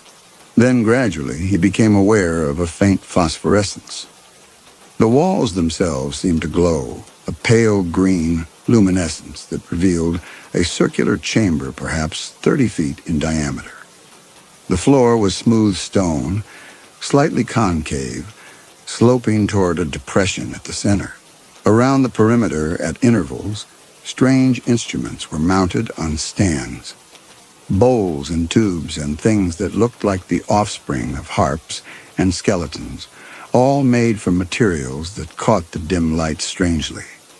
In the center of the floor was a chair, or something like a chair. It was natural in form, appeared to be carved from a single piece of pale wood, shaped to cradle a human body in a reclined position. Leather straps hung from its arms and legs. Dr. Mercer's voice came from somewhere above, speakers hidden in the stone, explaining that the restraints were for safety, that the frequencies they used could cause involuntary movement, seizure-like activity. They needed to ensure he didn't injure himself. The voice told him to sit. Adrian crossed to the chair, lowered himself into it. The wood was warm, almost body temperature, and shaped so exactly to human form that it felt like being held. The moment he settled, the chair seemed to recognize him, adjusted imperceptibly to his contours, embraced his spine and skull with disturbing intimacy. A figure emerged from the shadows, one of the white-clad attendants, face obscured by the dimness, and began securing the straps, wrists, ankles, chest, forehead. Each restraint was lined with something soft, but Adrian still felt panic rise as his movement became impossible. He was locked in place, head held immobile, forced to stare upward at the chamber's dome. The dome itself was covered in patterns, carved or painted he couldn't tell. Spirals and whorls and geometries that seemed to shift when he tried to focus on them. His eyes wanted to follow the patterns but couldn't find their logic, kept returning to the same spirals only to discover they weren't. where he'd thought they were. Dr. Mercer's voice explained the process. Approximately 20 hours, various acoustic frequencies, some below the threshold of conscious hearing, others quite audible. The voice told him not to resist, to let the sound move through him. His body knew what to do. Adrian opened his mouth to speak, but the lights went out completely and the first tone arrived. It was low, so low he felt it more than heard it. A vibration that entered through his bones, resonated in his chest cavity, made his teeth ache. The sound seemed to come from everywhere and nowhere, from the stones themselves, from inside him. He tried to turn his head, couldn't. Realized he was breathing in time with the pulse of the tone without having chosen to. The frequency shifted, climbed into audible range. Now it was a hum, layered with harmonics, that created the illusion of melody where none existed. Other tones joined it, higher, crystalline, sounds like glass being struck or metal singing. They wove together into something that wasn't quite music, but had structure, pattern, a kind of grammar he could almost understand. Adrian felt his body respond, his heart rate synchronized with one of the deeper pulses. His breath came in patterns determined by the spaces between tones. When a certain high frequency arrived, a sound like distant singing, his scalp began to tingle, a sensation that was almost pleasure, almost pain, something he'd felt before only in dreams of being touched. Time dissolved. The tones continued, shifting, building, creating architectures of sound that seemed to occupy physical space. Adrian felt himself floating, though the restraints held him fixed.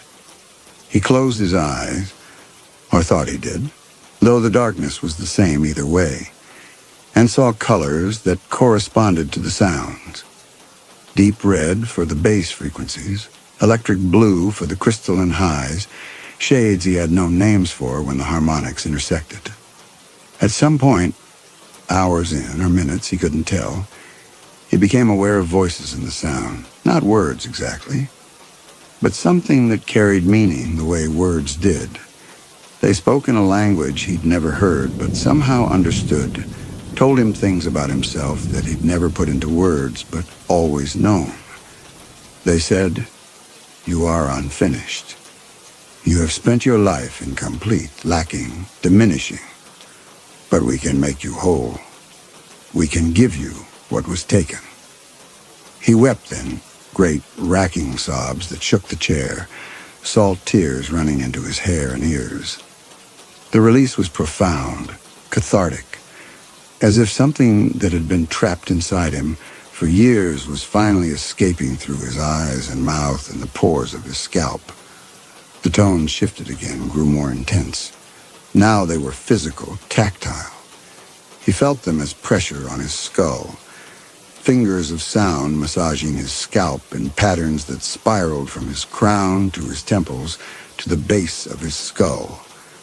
The sensation was exquisite, unbearable, like being touched everywhere at once by something that knew exactly where he needed contact. His scalp began to burn, not painfully, but with a warmth that suggested activity, cellular work being done. He felt follicles. He was certain of this, certain he could feel individual follicles, waking up, receiving blood they'd been denied, beginning to produce the proteins and keratin that would become hair. The sensation was so specific, so unmistakable, that he laughed with relief even as tears continued. It's working, he thought. God, it's actually working. The tones built to a crescendo.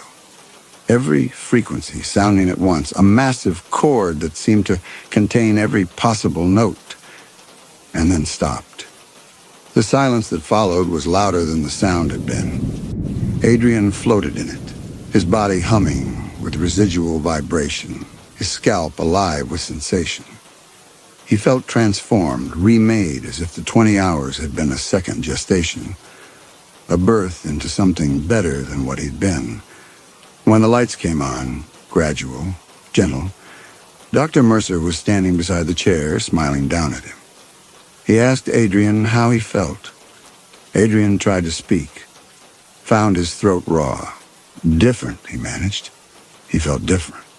The doctor nodded, began unfastening the restraints, told him that was good, very good. The cellular changes had begun. Over the next few weeks, Adrian would see the visible results. But the real transformation had already occurred. He had been tuned. His body remembered what it was meant to be. As the last strap came free, Adrian sat up slowly. His muscles ached.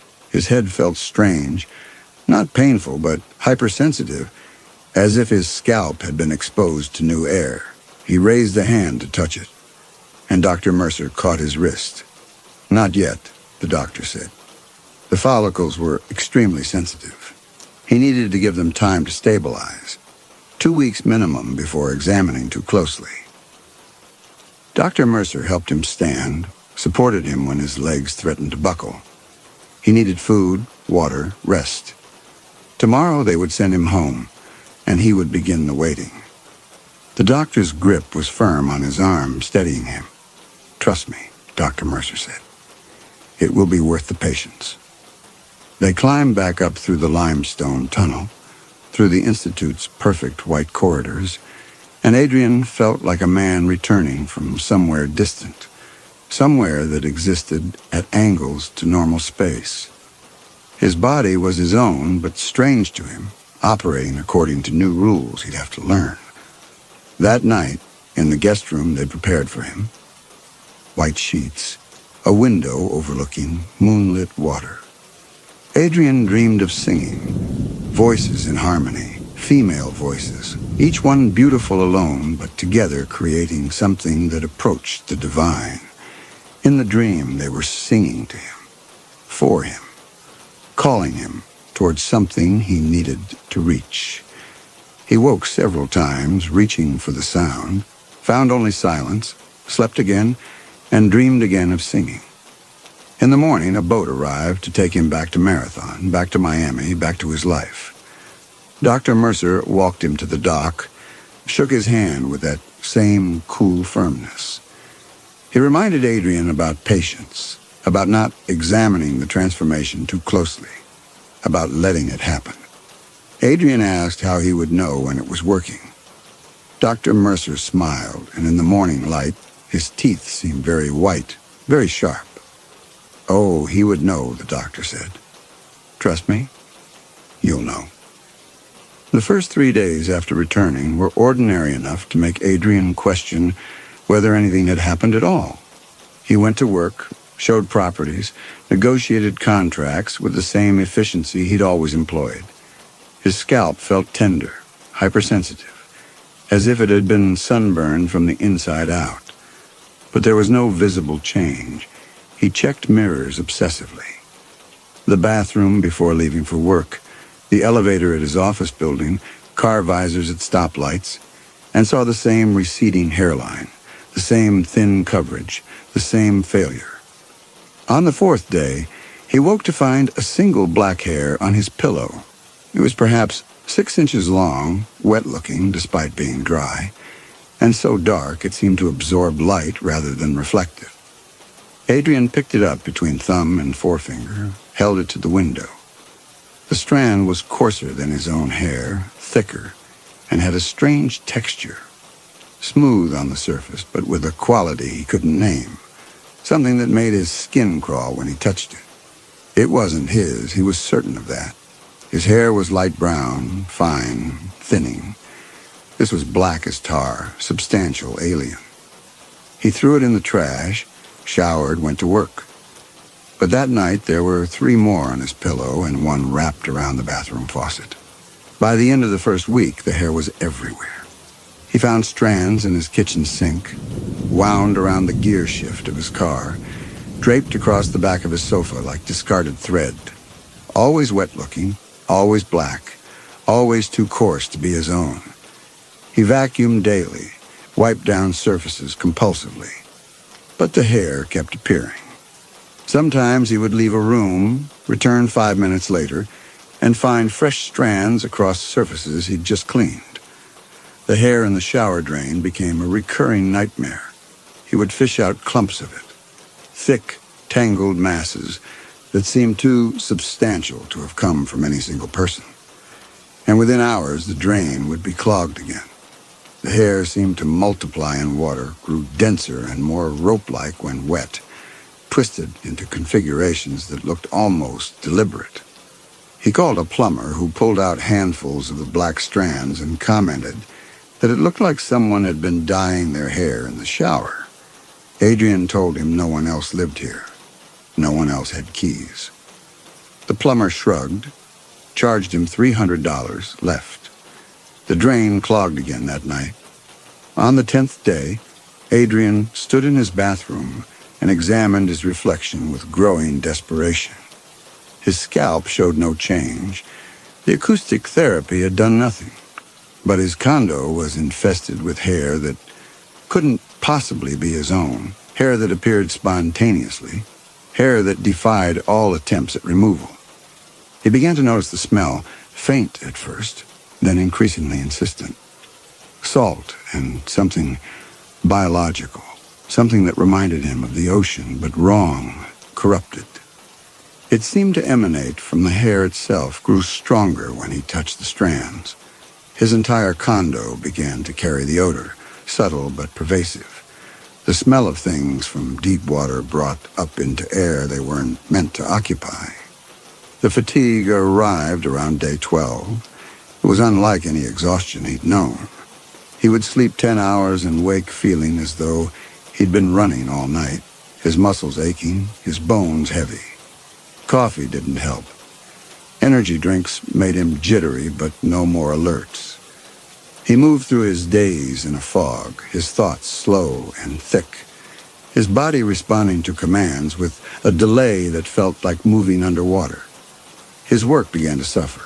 He missed appointments, forgot details of properties he'd shown a dozen times, found himself standing in empty condos, unable to remember why he'd come.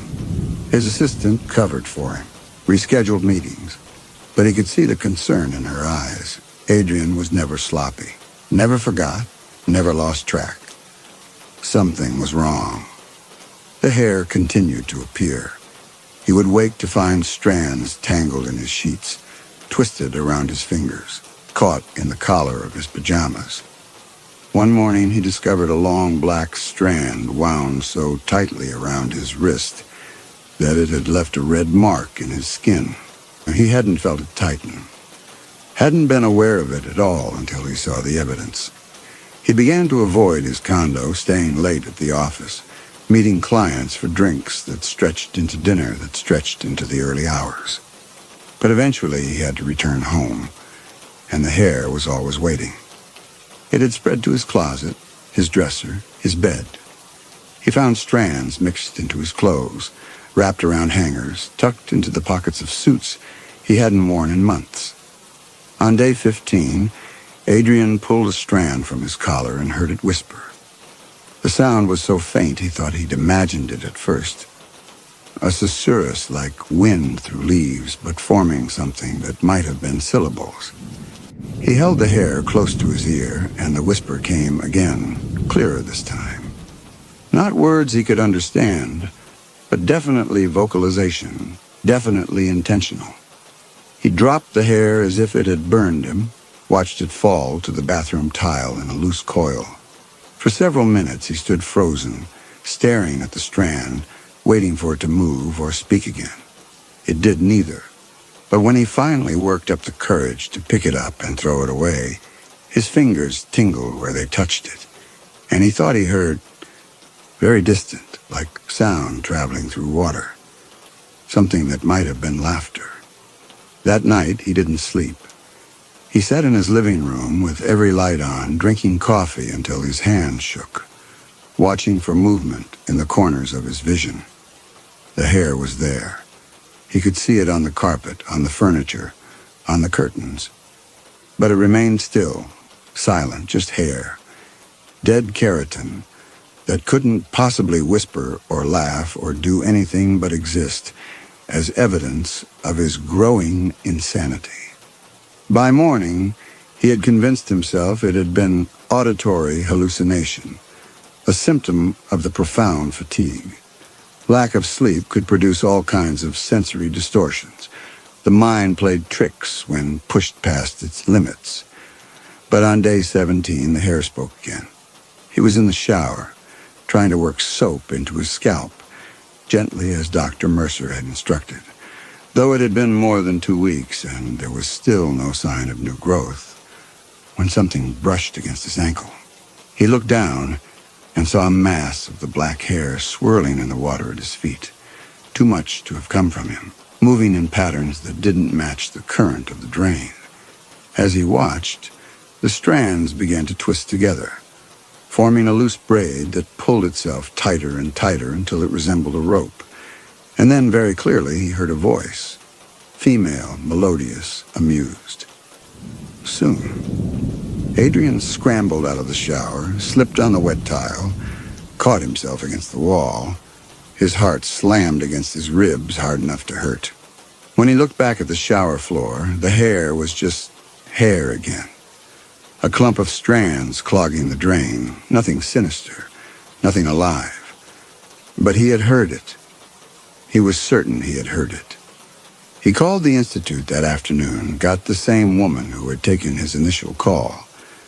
Her voice was as smooth and professional as he remembered, and she listened patiently as he described the hair infestation, the fatigue, the whispers. There was a long pause after he finished speaking.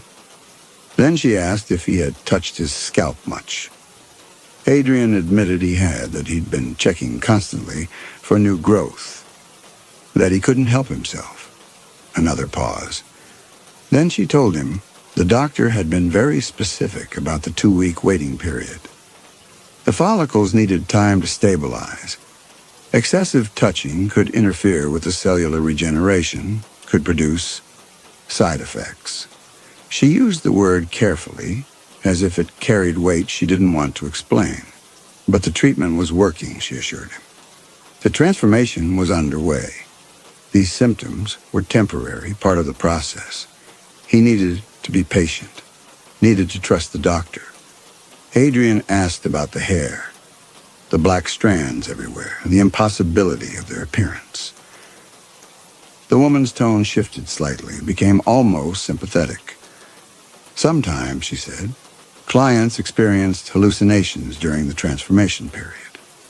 The acoustic frequencies could have lingering effects on perception, could make the mind see things that weren't there or interpret ordinary phenomena as extraordinary. The hair he was finding was probably his own, shed naturally, but appearing strange because he was in a heightened state of anxiety. And the whispers? Auditory hallucinations, she said. Not uncommon. Nothing to worry about. The symptoms would resolve once the new hair came in fully, once his body had completed its adjustment to the treatment. In the meantime, she recommended rest, hydration, and minimal touching of the scalp. If symptoms worsened or persisted beyond 6 weeks, he could call again. She ended the conversation with professional warmth, assured him everything was proceeding normally, told him to have patience. Adrian hung up feeling less reassured than dismissed. That night, the hair was in his bed again. Long black strands across his pillow, tangled in his sheets, wrapped around the lamp on his nightstand. He stripped the bed completely, threw everything in the wash, put on fresh linens. When he lay down an hour later, there were already new strands appearing on the white pillowcase, manifesting like some form of mold. He didn't sleep.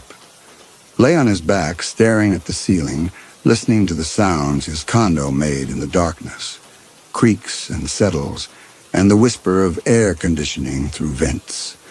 Ordinary sounds, but underneath them, he thought he heard something else. Singing. Very faint, barely audible, the same female voices from his dream at the Institute. They sang in harmonies that made his chest ache.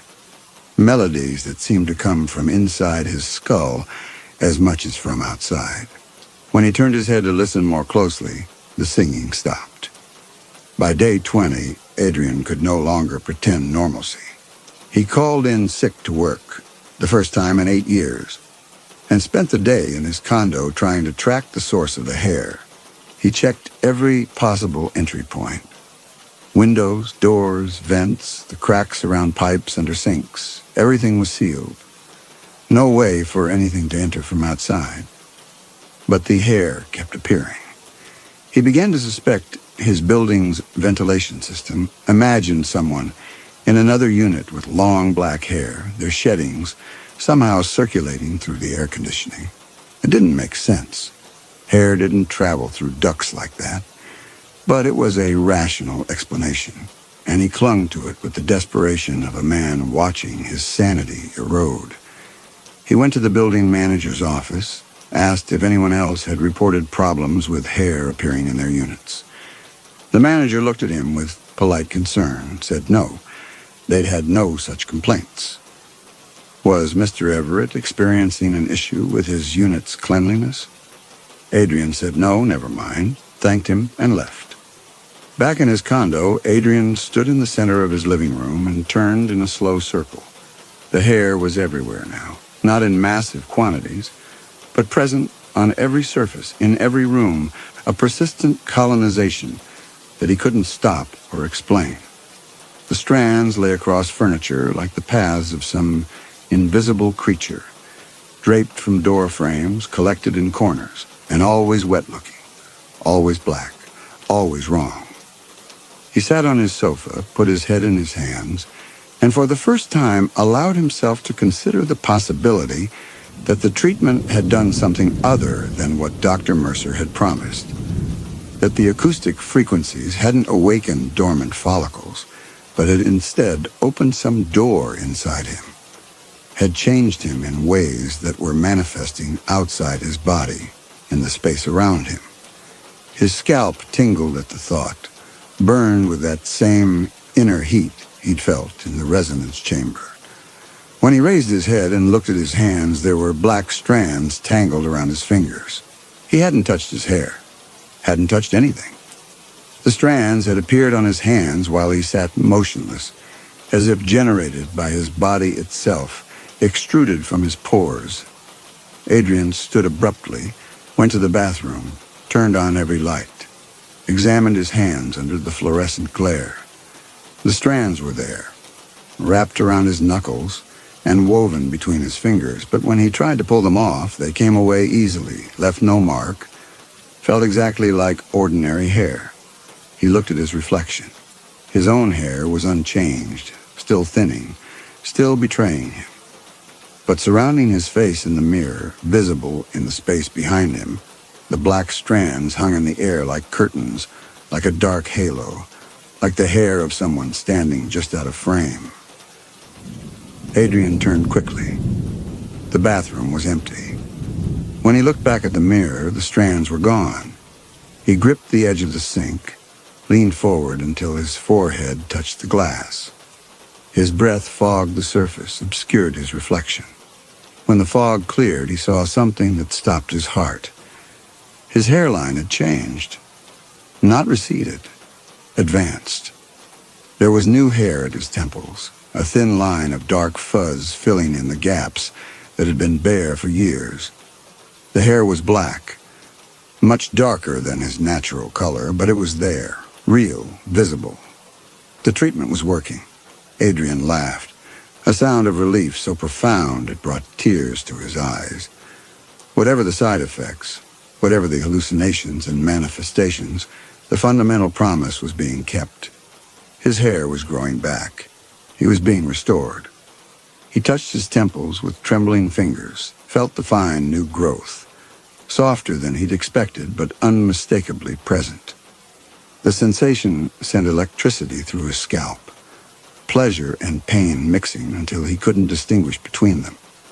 In that moment, the fatigue, the mysterious black strands, the whispers, all of it seemed bearable, a price he was willing to pay, because he was going to be whole again, was going to reclaim what time had stolen, was going to look in the mirror and see the man he needed to be. He went to bed that night with something like peace, slept deeply for the first time in weeks, dreamed of thick hair and Audrey's hands running through it. Her smile when she saw him transformed. When he woke on day 21, his pillow was covered in black hair. Not scattered strands, but a dense mat of it, enough to fill both hands when he gathered it up. The hair was wet this time, actually wet, soaking the pillowcase through to the pillow itself.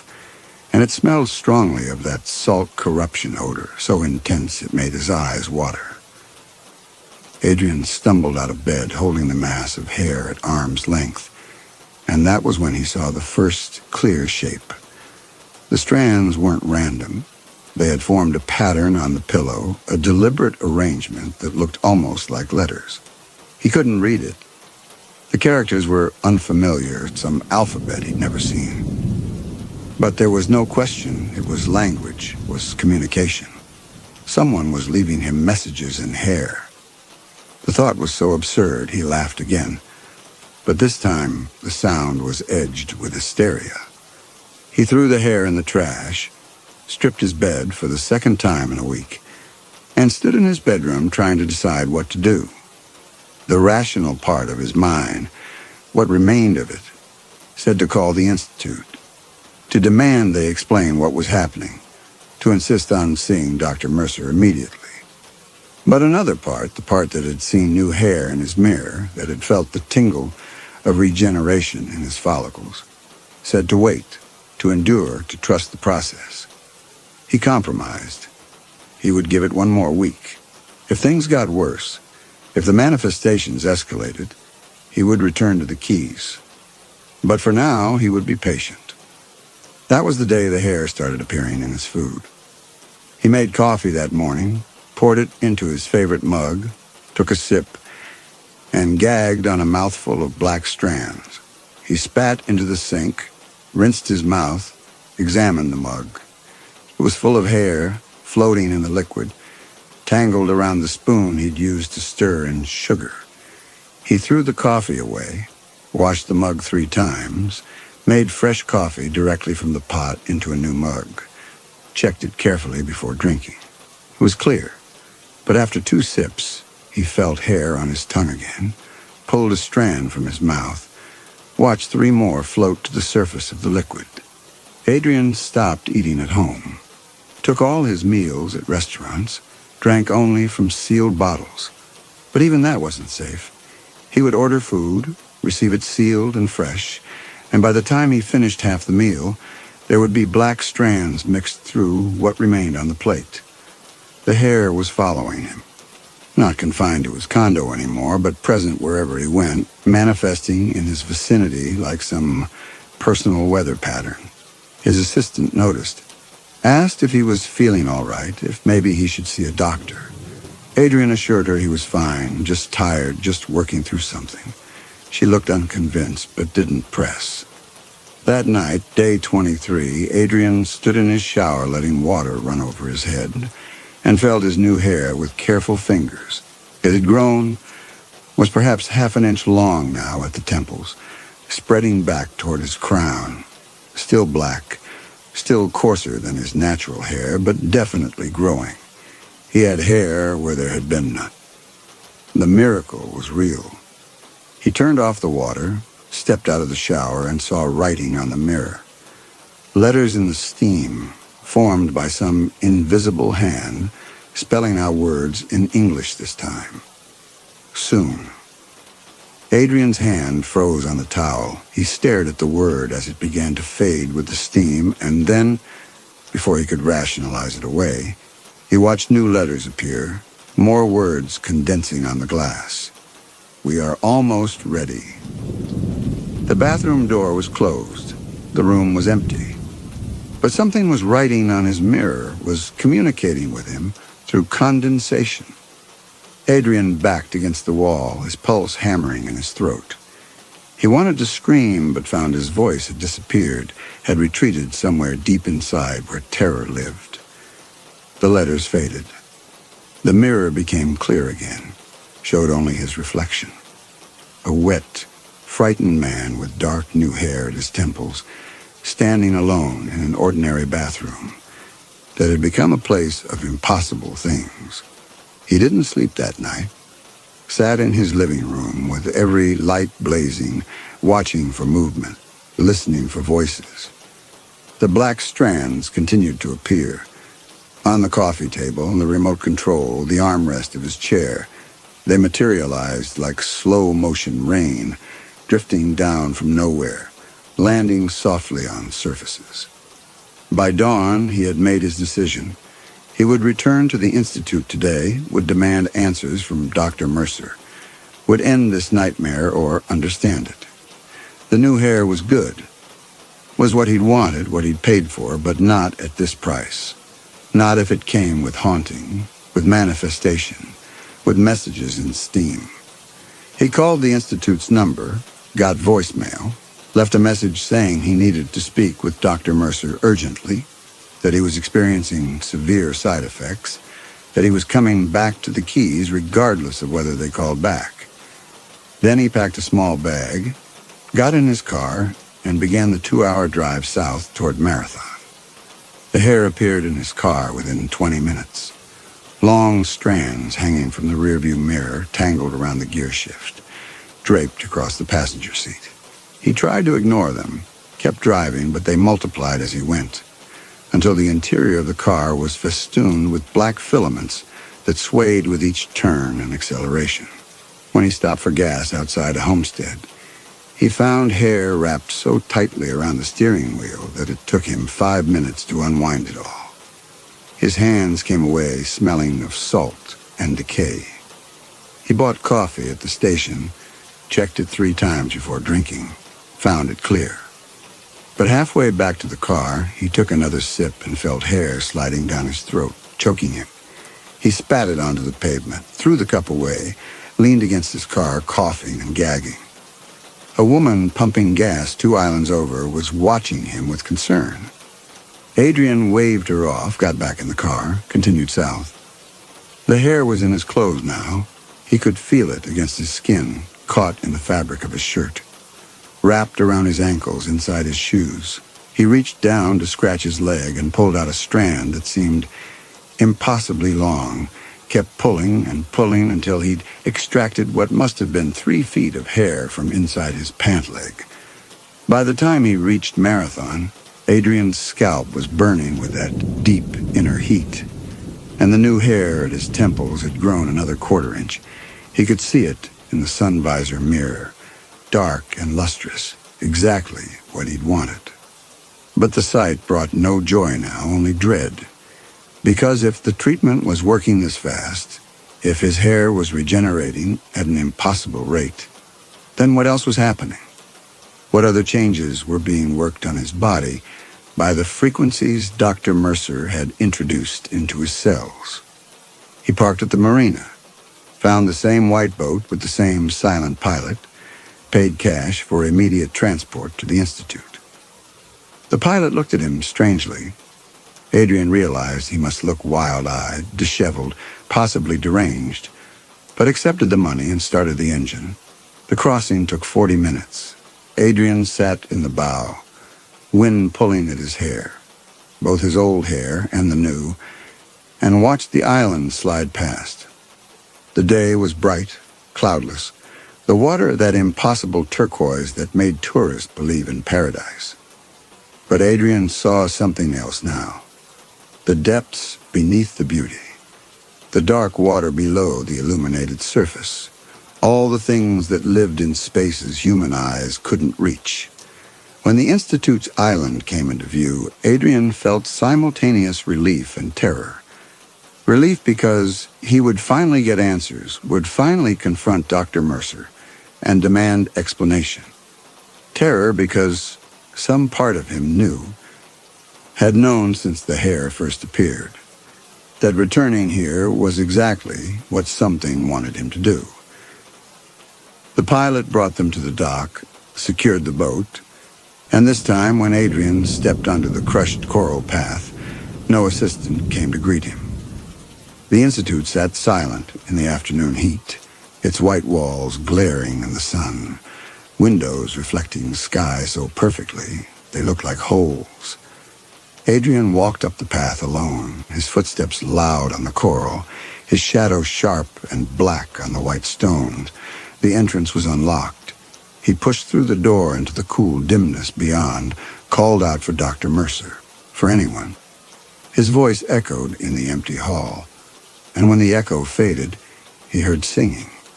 Female voices, multiple harmonies, coming from somewhere deep in the building. The same song from his dreams, the same impossible beauty. The sound pulled at something in his chest, made him want to follow, made him need to find the source. Adrian moved through the corridors, the singing growing louder as he went deeper.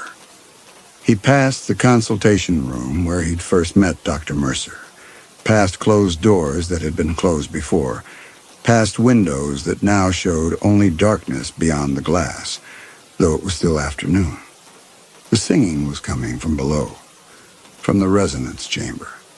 He found the spiral staircase, descended into growing darkness, felt the temperature drop and the air change, became aware of that mineral cave smell mixing with salt, and something else, something biological and vast.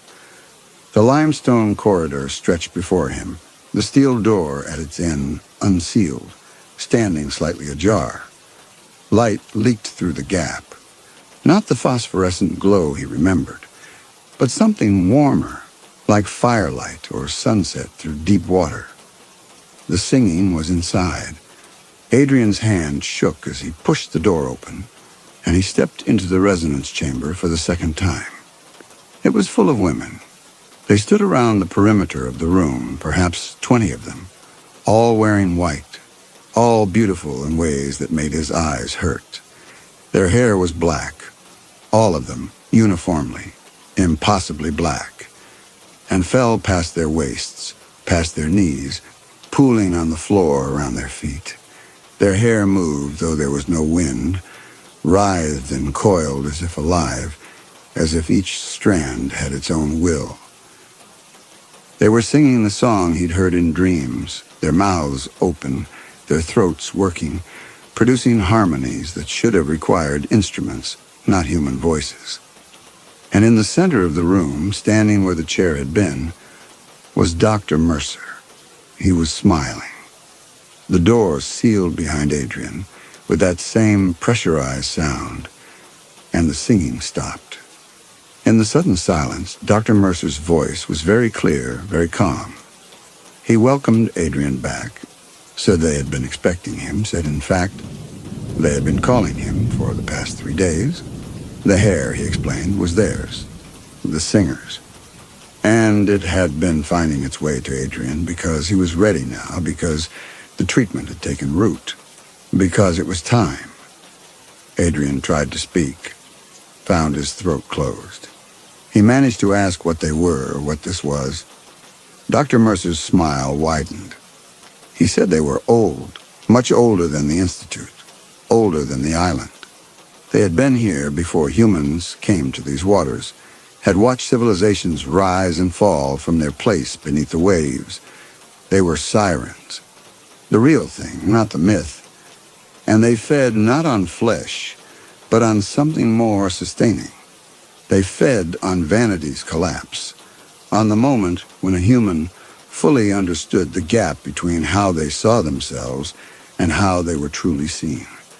That despair, that shattering, was better than blood, richer than meat. It could sustain them for decades. Adrian's mind refused the words even as his body believed them. He looked at the women around the room, saw their hair moving with underwater physics, saw their eyes, all black, no whites, bottomless as the ocean. They were beautiful, but it was the beauty of things that lure and drown, beauty as trap. Dr. Mercer continued, his tone almost professorial. The acoustic therapy had been real in its way. Adrian's follicles had been stimulated, cellular regeneration initiated. But the new hair wasn't Adrian's, it was theirs. They had been growing it inside him, using his scalp as soil, his blood as water. Every strand was connected to them, was a conduit through which they could sense him, reach him, eventually harvest him. Adrian's hand went to his temples, touched the new hair. It felt like his, felt right under his fingers. But now he understood why it was so dark, so coarse, so different from what he'd lost. It wasn't restoration, it was colonization. And the treatment's real purpose, the perception alteration, was the cruelest part. Dr. Mercer explained it with something like tenderness. Adrian had been seeing new hair in his mirror for 3 weeks, growing thicker, filling in his temples, spreading back across his crown. He had been overjoyed, had felt himself becoming whole, but no one else had seen it. Audrey, when she'd returned his ring, had been looking at the same balding man she'd always known. Adrian's assistant, his clients, strangers on the street. They all saw his actual head, unchanged, betraying him. But Adrian, cursed by the acoustic frequencies, saw a miracle where none existed. The black hair everywhere, the strands in his home and food and car. That had been real. They had been haunting him physically, cultivating his paranoia, his isolation. But the hair on his head, the restoration he'd been celebrating, had been entirely illusion. A hallucination projected directly into his perception, making him see transformation where there was only continued loss. Adrian's knees gave out. He caught himself on the stone floor with both hands, the cold shock of limestone against his palms. The hope that had sustained him through the weird manifestations, the strangeness, the fear, all of it collapsed at once. He reached up and touched his temples again, and this time he felt reality. Bare skin, thinning wisps, nothing new, nothing growing. His fingers moved desperately across his scalp, searching for the hair he'd been seeing, and found only the same old failure. Dr. Mercer stepped closer, and his face showed something that might have been pity. He told Adrian that he could lift the illusion now, could restore Adrian's true perception. And when he did, when Adrian saw himself as he really was, the sirens would feast. That moment of recognition, understanding that he'd been cherishing a lie, that the past 3 weeks of hope had been cruelty, that he'd been betrayed not just by them but by his own desperate need, would produce despair pure enough to feed them all for months. Adrian wanted to run, but his legs wouldn't move. He wanted to scream, but his voice had died. He could only stay there on his knees as Dr. Mercer raised one hand and snapped his fingers. A sharp, clear sound that echoed off the limestone walls, and Adrian's vision changed.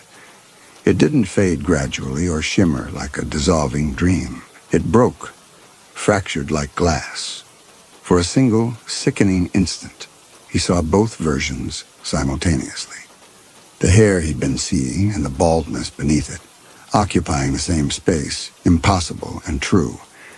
And then the illusion shattered completely. His scalp was bare, worse than before the treatment. The stress of the past 3 weeks, the obsessive checking, the touching and examining, had accelerated his hair loss. Great patches of naked skin showed through the remaining wisps.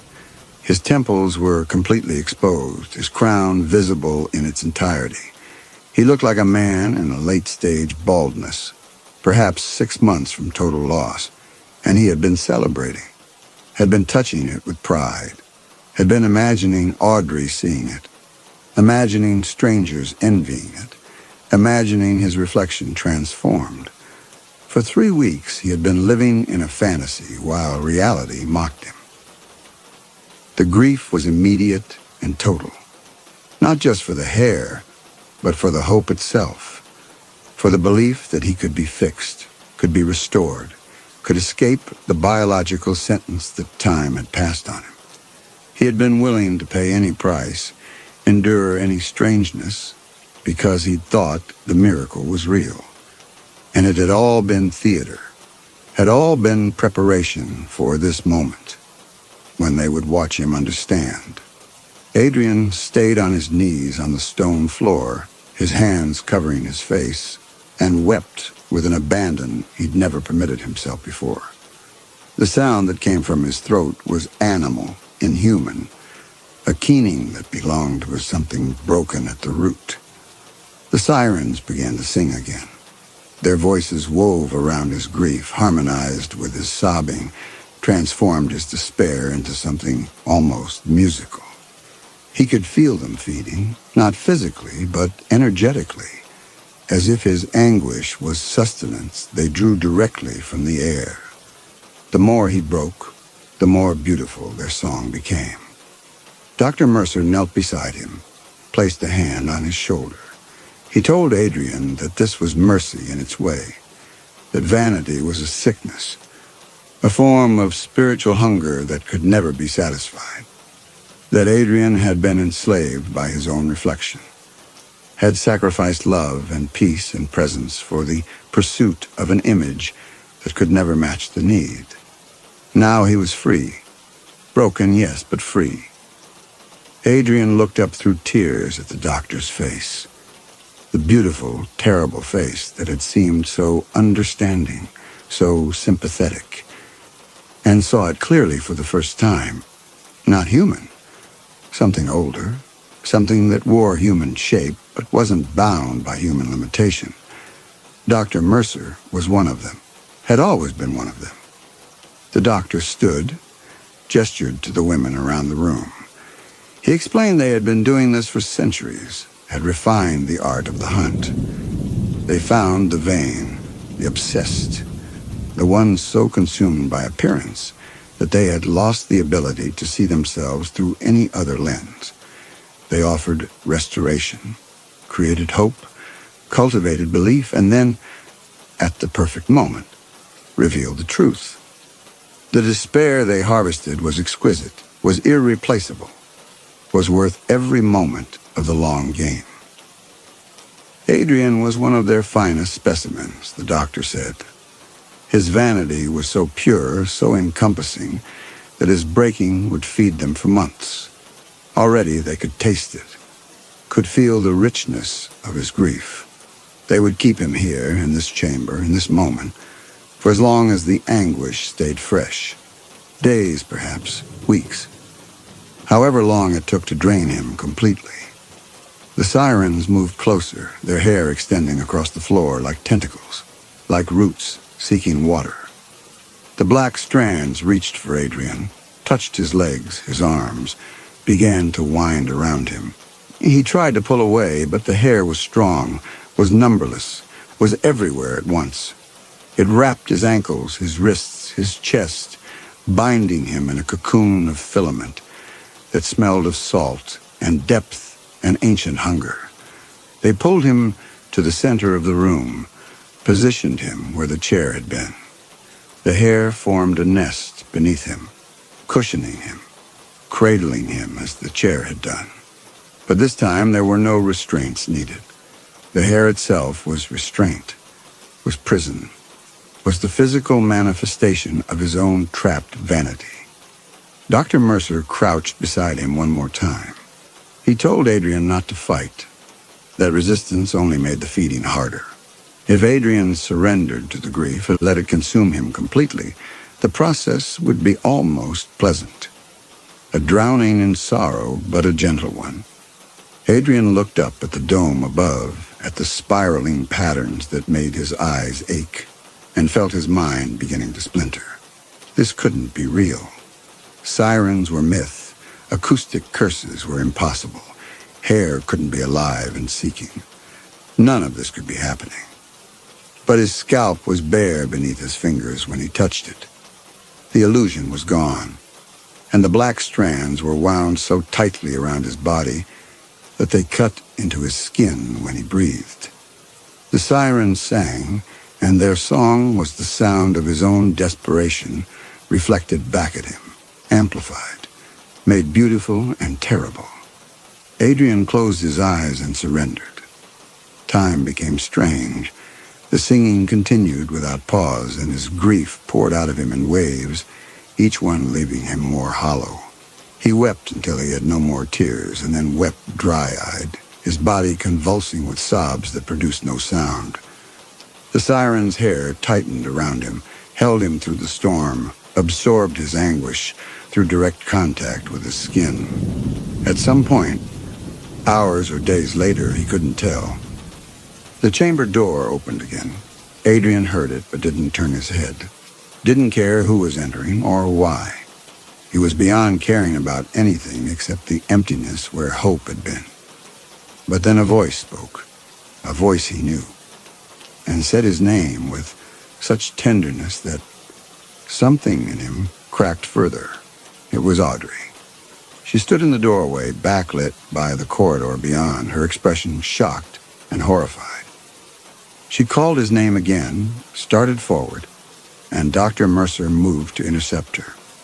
The doctor tried to explain that she shouldn't be here, that this was a private facility, that Mr. Everett was undergoing treatment and couldn't be disturbed.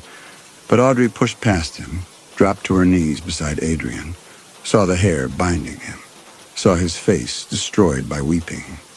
She asked what they had done to him, and her voice broke with fury and fear. Dr. Mercer's pleasant mask slipped for the first time.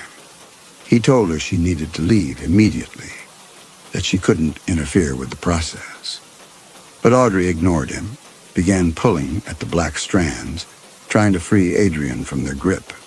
The sirens moved then, not walking but gliding, their hair carrying them across the floor like wind-swept silk. They surrounded Audrey, their mouths opening to sing, and Adrian saw them clearly for what they were. Their teeth were too sharp, too numerous. Their throats showed depths that human anatomy couldn't contain. They were beautiful the way deep water was beautiful. Lovely until you were beneath it, until it was in your lungs, until beauty became burial. But Audrey didn't run. She positioned herself between Adrian and the sirens, her small human body, defiant against their collective inhumanity, and screamed at them to get back. It was absurd, suicidal even, and it was the most courageous thing Adrian had ever seen. Dr. Mercer laughed, a sound like breaking waves. He told Audrey that her presence here was actually perfect, that they could take her too, that her grief over losing the man she loved to his own vanity would be delicious. 2 harvests instead of 1. The siren song changed, shifted into a register that made Adrian's bones ache, and Audrey's expression went slack. The music was affecting her, pulling her toward them, making her sway like kelp in current. Adrian found his voice, hoarse, ruined, but present. He told her to run, to get out, to save herself. Audrey blinked, shook her head as if clearing water from her ears, and the spell broke. She looked at Adrian, and her eyes cleared with purpose. She told him she was sorry, that she shouldn't have left him, that she had known he was sick but hadn't understood how sick.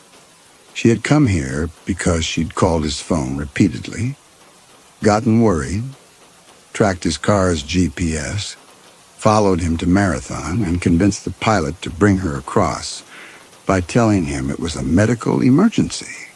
She had come for him because love didn't end just because you left, because even when someone was drowning in their own poison, you still threw them a rope.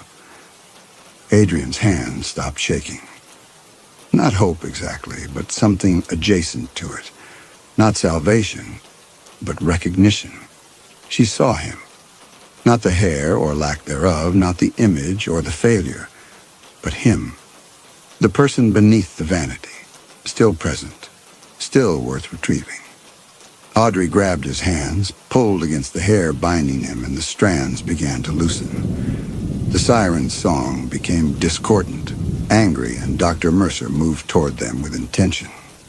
But Adrian, feeling strength return to muscles that had been slack with despair, pulled one hand free and drove his fist into Dr. Mercer's perfect face. The impact sent pain through Adrian's knuckles, but the doctor staggered back. his nose streaming black blood that looked like ink, and Adrian pulled his other hand free. The sirens closed in, their hair lashing like whips, but Audrey was already helping Adrian to his feet, dragging him toward the door. The black strands cut at their legs, wrapped their ankles, pulled them back toward the center of the room. Adrian kicked free, his shoes tangled with hair, lost them and kept moving. Audrey pulled him through the door into the corridor, and they ran. Behind them, the siren's song became a shriek. The limestone tunnel stretched longer than Adrian remembered. The spiral staircase seemed to climb forever, but they kept moving, Audrey half dragging him when his legs threatened to give out. They emerged into the Institute's white corridors, the afternoon sun still streaming through windows, everything looking normal and clean and impossible after the horror below. They ran for the entrance, burst through the door onto the crushed coral path, and sprinted toward the dock. The boat was still there, the pilot asleep in the cabin. And Audrey shook him awake, told him they needed to leave immediately, that it was an emergency. The pilot, groggy and confused, saw Adrian's bare feet, his wild eyes, Audrey's fierce determination, and decided not to argue. The engine started with a roar that sounded like salvation. As they pulled away from the dock, Adrian looked back at the Institute. The building sat serene in the sun, white and perfect, showing no sign of the nightmare in its depths. But in the windows, he thought he saw movement. Dark shapes with darker hair, watching them leave. The boat accelerated, and the Institute shrank behind them, became just another island in a chain of islands, indistinguishable from paradise. Adrian collapsed onto a bench seat, his whole body shaking. Audrey sat beside him, took his hand, said nothing. There was nothing to say. Not yet. Maybe not ever. The crossing back to Marathon took 40 minutes. Adrian spent them in silence, his hand in Audrey's, watching the water slide past the hull. His scalp still burned with phantom sensation, still felt the places where he'd believed new hair was growing. The loss was profound, not just the hair itself, but the hope, the belief that he could be fixed through external means. When they reached the marina, Audrey paid the pilot, helped Adrian into her car, and drove north toward Miami without asking permission. She took him to her apartment, the one he'd never stayed at, had always found reasons to avoid, and led him to her bathroom. She turned on the shower, adjusted the temperature, and gently pushed him under the water. The stream was warm, ordinary, free of black strands and whispers and manifestation. Adrian stood under it for a long time, letting it wash away 3 weeks of wrongness, watching perfectly normal water circle the drain and disappear. When he finally emerged, Audrey had clean clothes waiting. Her clothes too big on him, but soft and comfortable. She had made tea. She had opened windows. She had created a space that felt safe. They sat on her sofa, the one with the faded upholstery and cat-scratched arms, the one that was nothing like his designer furniture. And Adrian told her everything. The Institute, the treatment, the acoustic therapy, the growing hair that wasn't there, the manifestation, the sirens, all of it. Audrey listened without interrupting, her expression moving between horror and sadness, and something that might have been recognition. When he finished, she was quiet for a long time. Then she told him she had known something was wrong the last time she saw him, before she returned the ring. He had been touching his scalp constantly, smiling to himself, making comments about how things were changing, how he was changing. But she had seen no change, had seen only the same man, the same thinning hair, but now with a manic edge, a dissociation that frightened her. She had thought maybe he was having a breakdown, that the vanity had finally consumed him completely. She had left not because she stopped loving him, but because she couldn't watch him disappear into his obsession. Adrian understood then that the sirens had been feeding on him even before the final revelation. The gap between his perception and reality had been widening for weeks, had been isolating him, had been preparing him for the collapse. They had been patient, meticulous, perfect in their cruelty. He asked Audrey if she thought he was insane, if the whole thing had been delusion. She looked at his bare feet, the cuts where the hair had bound him, thin red lines across his ankles, and shook her head. Something had happened to him, something real. Whether it was what he thought it was, she couldn't say, but she believed him. They sat together as evening came, as Miami's lights began to glow beyond the windows as the day ended, and something else began. Adrian reached up and touched his scalp, felt the same thinning hair, the same recession, the same biological truth. But this time, he didn't look away in shame, didn't reach for mirrors or check his reflection in the dark window. He just felt it for what it was, part of him, changing, impermanent, neither more nor less important than anything else about his existence. It was just hair, had always been just hair. The grief that washed through him then was different from the despair the sirens had cultivated. It was clean, human-scaled, about mourning youth and accepting age and recognizing that he had wasted years on an illusion even before Dr. Mercer had gotten involved. He had been betraying himself, had been refusing to let Audrey love him because he couldn't love what he saw. He started to cry again. Not the animal keening from the chamber, but quiet tears, the kind that came with understanding rather than breaking. Audrey held him, and her hands in his thinning hair felt like forgiveness. The first sign that escape had been incomplete came on day 6. Adrian was brushing his teeth in Audrey's bathroom when he heard it. A faint crackling from his phone on the counter. He picked it up. No notifications. Screen dark, but the sound continued. Static, he thought at first, but then his ear caught the pattern underneath. Harmonies. Female voices weaving through the white noise, so distant they might have been coming from underwater. He powered the phone off completely. The static stopped. That night, lying in Audrey's guest room, Adrian became aware of the sensory bleed-through. The acoustic frequencies they'd used on him weren't just memories. They were still resonating in his neurology, still active at some cellular level. When the air conditioning kicked on, he heard whispers in the airflow. When cars passed on the street below, their engines produced tones that his brain organized into melody. The world had become a kind of instrument, and his rewired nervous system was playing it against his will. He could live with that. It was disturbing, disorienting, but manageable. What he couldn't live with was what started happening to Audrey. It began on day 11. She was loading the dishwasher when she paused, tilted her head, and asked if he heard singing. Adrian's blood went cold. He asked her what kind of singing. She described it. Female voices, very faint, harmonizing, like a choir practicing several floors away, or music playing in another apartment. Adrian checked every possible source. Neighbors' units, car radios on the street, her laptop's browser tabs. Nothing. The singing she was hearing had no external source, which meant it was coming from the same place his had, from the sirens, reaching across whatever distance separated them, demonstrating that their connection to him was strong enough to bleed into the people near him. Audrey dismissed it as tinnitus, as stress-induced auditory hallucination. But over the next week, she mentioned it 3 more times, always when water was running, shower, sink, rain against windows, always female voices, always harmonizing.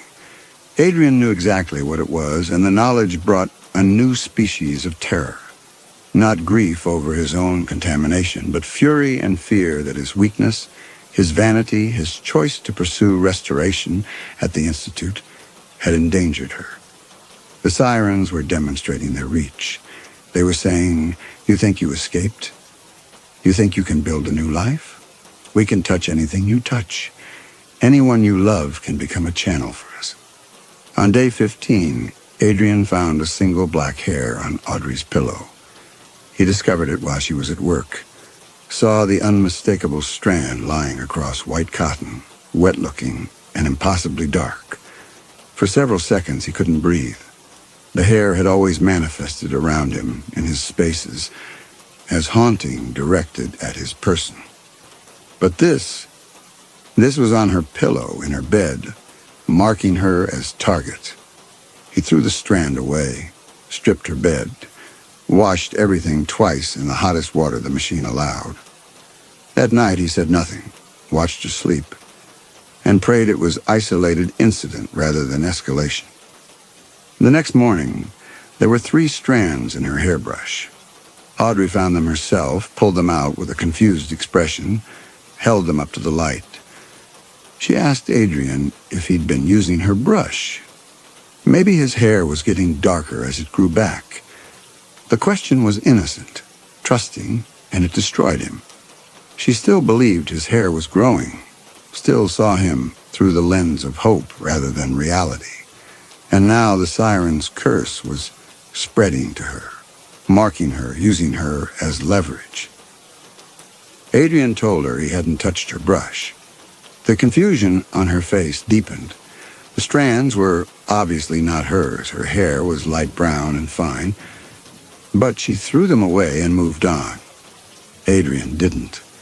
He spent the day in barely controlled panic, understanding with absolute clarity that the sirens had found his vulnerability. He could endure his own haunting, his own contamination, his own slow psychological dissolution. But he could not endure watching them reach for Audrey. That night, the singing in her apartment grew louder. Audrey commented on it over dinner, said it was getting worse, that maybe she should see a doctor about her hearing. Adrian wanted to tell her the truth, wanted to explain that it wasn't her hearing, but the curse bleeding through him to her. But what would he say? That immortal sirens were targeting her because he'd been vain enough to seek miracle restoration, that she was being haunted as punishment for saving him. He said nothing, and his silence felt like complicity. The black hair continued appearing in her spaces, on her bathroom counter, tangled in the drain of her shower, draped across her coffee maker. The manifestations were accelerating, becoming less subtle, demanding acknowledgement. Adrian cleaned them up before she could see most of them, threw them away, tried to protect her from the evidence of her contamination. But on day 20, Audrey found a mass of the hair herself. She had gone to her closet to get dressed for work and discovered a clump of black strands wound around several hangers, enough to fill both hands. She called Adrian over, showed him, asked what the hell this was. Her voice carried fear now, not just confusion. This wasn't stray hair from unknown source. This was infestation, intrusion, wrongness. Adrian looked at the hair twisted around her clothes and felt rage surge through him. Not the despair from the chamber, but something hotter, harder, protective. The sirens weren't just feeding on him anymore. They were weaponizing him, using his presence as a vector to infect and terrify an innocent person who had done nothing except try to save him. He told Audrey they needed to talk, sat her down, and, for the first time since escaping the Institute, explained everything in full detail. Not just the treatment and the revelation, but the ongoing haunting, the manifestation, the acoustic curse that was still active in his neurology. And now, because of him, she was being contaminated. The singing she was hearing was real. The hair appearing in her spaces was real.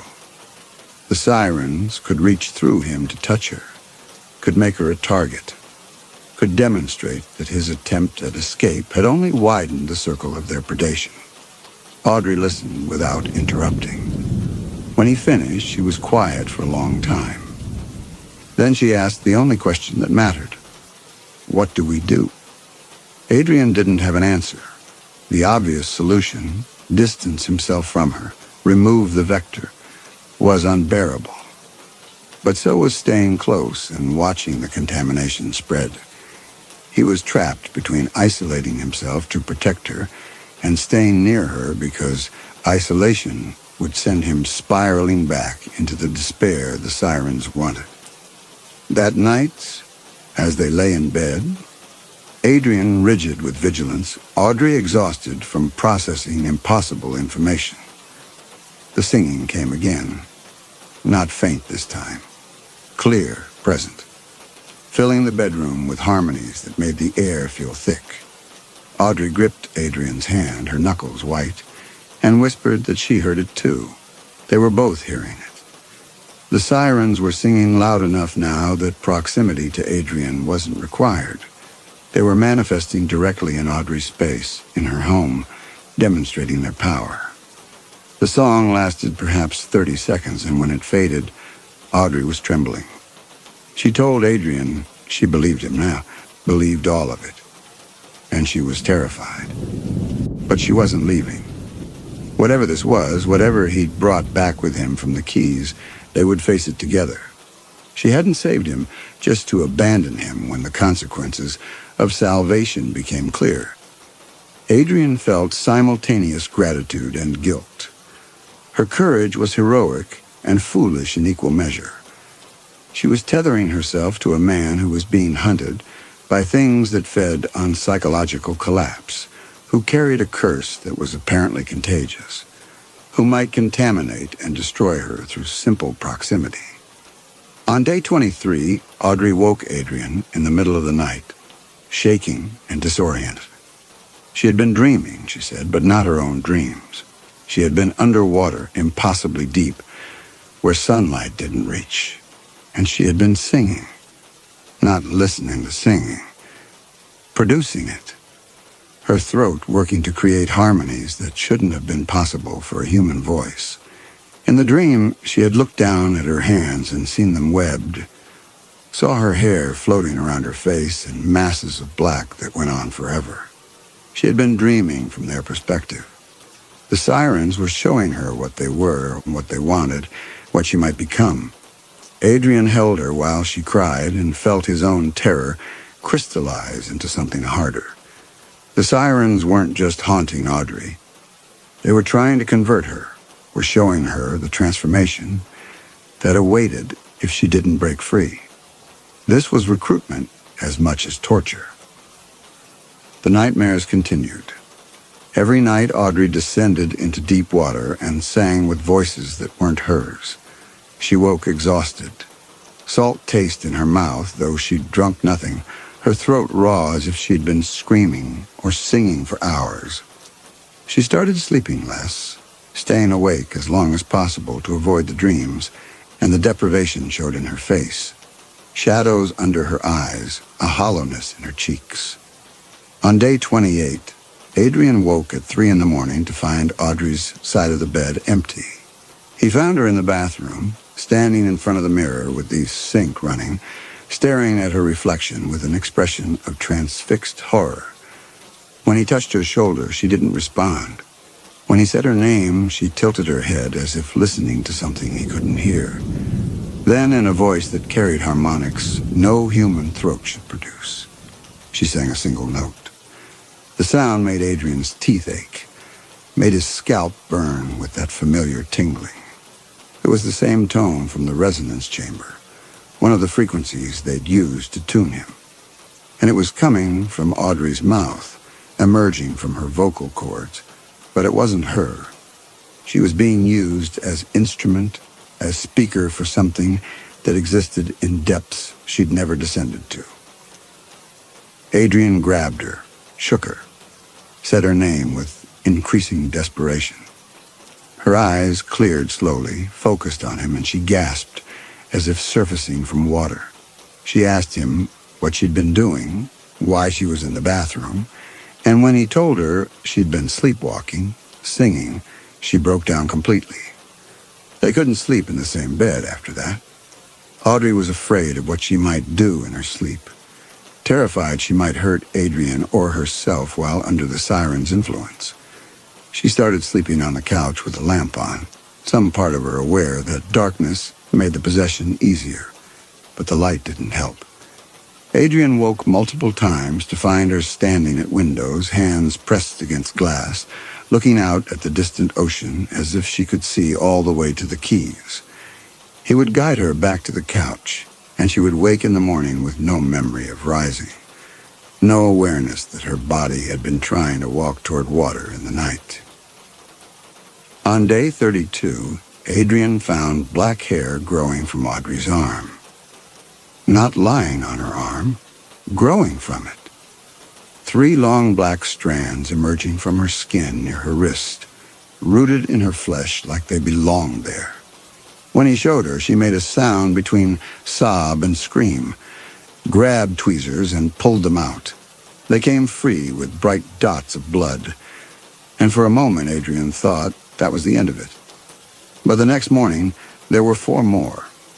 On her other arm, behind her ear, one growing from her shoulder blade. The sirens weren't just manifesting hair around her anymore. They were making it grow from her. Were colonizing her body the way they'd promised to colonize Adrian's scalp. She was becoming a host. Audrey began pulling the strands out compulsively as soon as she found them, keeping tweezers in every room, checking her skin constantly. But they grew faster than she could remove them, and each extraction left a tiny wound that bled more than it should, produced drops of blood that looked too dark, too thick. By day 35, Audrey could barely get out of bed. The fatigue Adrian had experienced during his own haunting had taken root in her, but worse. She felt waterlogged, she told him, as if her lungs were half full of fluid, as if gravity had doubled its pull on her body. She called in sick to work, then called in sick again, then stopped calling at all. She spent her days on the couch, sleeping fitfully, waking to pull black strands from her skin, sleeping again. Adrian took her to a doctor. They ran blood tests, checked her thyroid, her iron, her vitamin levels. Everything came back normal. The doctor suggested depression, stress, perhaps a viral infection that wasn't showing up in standard tests. He prescribed rest, hydration, follow-up in 2 weeks if symptoms persisted. But Adrian knew no virus caused this. No depression made hair grow from your skin that wasn't your own. This was supernatural deterioration, was the sirens actively draining Audrey to force his despair, to demonstrate that his escape had accomplished nothing except redirecting their hunger toward someone more vulnerable. He watched her fade over the next week. Her skin took on a pallor that looked almost translucent, as if she were becoming less solid, less anchored to the physical world. She barely ate. When she spoke, her voice was hoarse, damaged by the singing she produced in sleep. The black strands continued emerging from her skin, and she'd stopped trying to remove them all. There were too many, and the act of extraction exhausted her further. On day 42, sitting beside Audrey while she slept on the couch, Adrian understood with terrible clarity what was happening. The sirens had shifted their entire feeding strategy. When he'd learned to manage his own vanity despair through conscious acceptance, he'd spoiled their primary food source. So they'd adapted. Now they were feeding on his guilt, his horror over watching Audrey suffer because of him, his growing certainty that loving him was killing her, and it was working. Adrian felt himself spiraling into a despair that made his original vanity grief look trivial. He had been willing to accept his own baldness, his own failure, his own limitations. But accepting that his presence was lethal to someone he loved, that was a different magnitude of anguish. That was bottomless. The sirens had found his real wound. Not vanity. Love. He began to understand what they wanted. His return. His surrender. They wanted him to come back to the Institute, to descend again into the chamber, to offer himself as permanent feast, rather than watching Audrey consumed in his place. It was the only logical conclusion. They were draining her to force his choice. Save yourself by abandoning her to slow death, or save her by giving yourself to us. Adrian sat in the dark apartment, Audrey's labored breathing the only sound, and considered the geometry of the trap. If he left her, she might recover. The curse might retreat from her if its primary host was gone. But he would spiral into isolation despair that the sirens could harvest remotely. If he stayed, she would continue deteriorating until something in her broke irreparably. If he returned to the keys, surrendered himself, they might release her, but would have him forever. Every choice led to feeding. The trap was perfect. Then, sitting there in the 3 a.m. darkness, Adrian remembered something Dr. Mercer had said during that first consultation. The acoustic therapy worked by tuning the body, by introducing corrective frequencies that restored cellular function. They had tuned him to the siren's frequency, had made him resonate with them. What if he could untune himself? What if he could consciously reject the frequency they'd imposed, could sever the connection not through distance or death, but through active repudiation? He didn't know how. The treatment had been done to him, not by him. But he had to try something, had to take action, rather than just watching Audrey dissolve. Adrian stood, moved carefully so as not to wake her, and went to his jacket hanging by the door. He reached into the pocket and found what he'd unconsciously kept since leaving the Institute. A small piece of crushed coral from the path, a fragment he'd picked up while walking to the boat that first morning, had slipped into his pocket without thinking. He'd been carrying a piece of that place with him all along, a physical connection, a tether, a key they could use to maintain their lock on his nervous system. It was 3:30 in the morning. Adrian walked out of Audrey's apartment, got in his car, and drove east toward the ocean. He didn't go to South Beach or any of Miami's tourist shores. He drove to Virginia Key, to a stretch of rocky beach where the water was dark and the city lights didn't reach. He stood at the edge, the coral fragment warm in his palm, and tried to understand what ritual might work. He had no training in this, no knowledge of how to fight supernatural predation. He only knew that the sirens had changed him through sound, through frequency, through vibration. And that intention itself might be a kind of frequency if he could broadcast it clearly enough. Adrian held the coral piece up to the moonlight, looked at it for a long moment, and then spoke. Not to the sirens. He wouldn't give them the satisfaction of acknowledgement, but to himself, to the part of him they'd rewired. He said, "I reject what you offered. I reject what you took. I reject the frequency you imposed and the connection you claimed. I am not tuned to you. I am not instrument for your feeding. I choose discord over your harmony. I choose silence over your song." Then he threw the coral as far as he could into the dark water, watched it disappear without splash or trace, and stood there waiting to feel different. Nothing changed immediately. The ocean moved with its usual indifference. The night made its normal sounds. Adrian felt no sudden lightness, no sense of curse lifting, no certainty that the ritual had worked. But when he returned to Audrey's apartment an hour later, she was sleeping peacefully for the first time in 2 weeks. Her breathing was steady, unlabored. And when he checked her arms, the black strands were gone, not pulled out, but simply absent, as if they'd never grown at all. Over the next 3 days, Audrey's recovery was dramatic. The waterlogged fatigue lifted gradually but steadily. Her color returned. She woke clear-eyed with no memory of underwater dreams, no compulsion to walk toward windows. The singing that had been constant in her ears faded to nothing. By day 48, she was back at work, functioning normally, the contamination apparently reversed. The curse had retreated, not eliminated. Adrian still heard faint singing sometimes, still felt the tingle on his scalp, still caught whispers in running water, The sirens hadn't released him, but they'd pulled back from Audrey, had withdrawn from the attempt to drain her, had apparently accepted that this particular strategy had failed.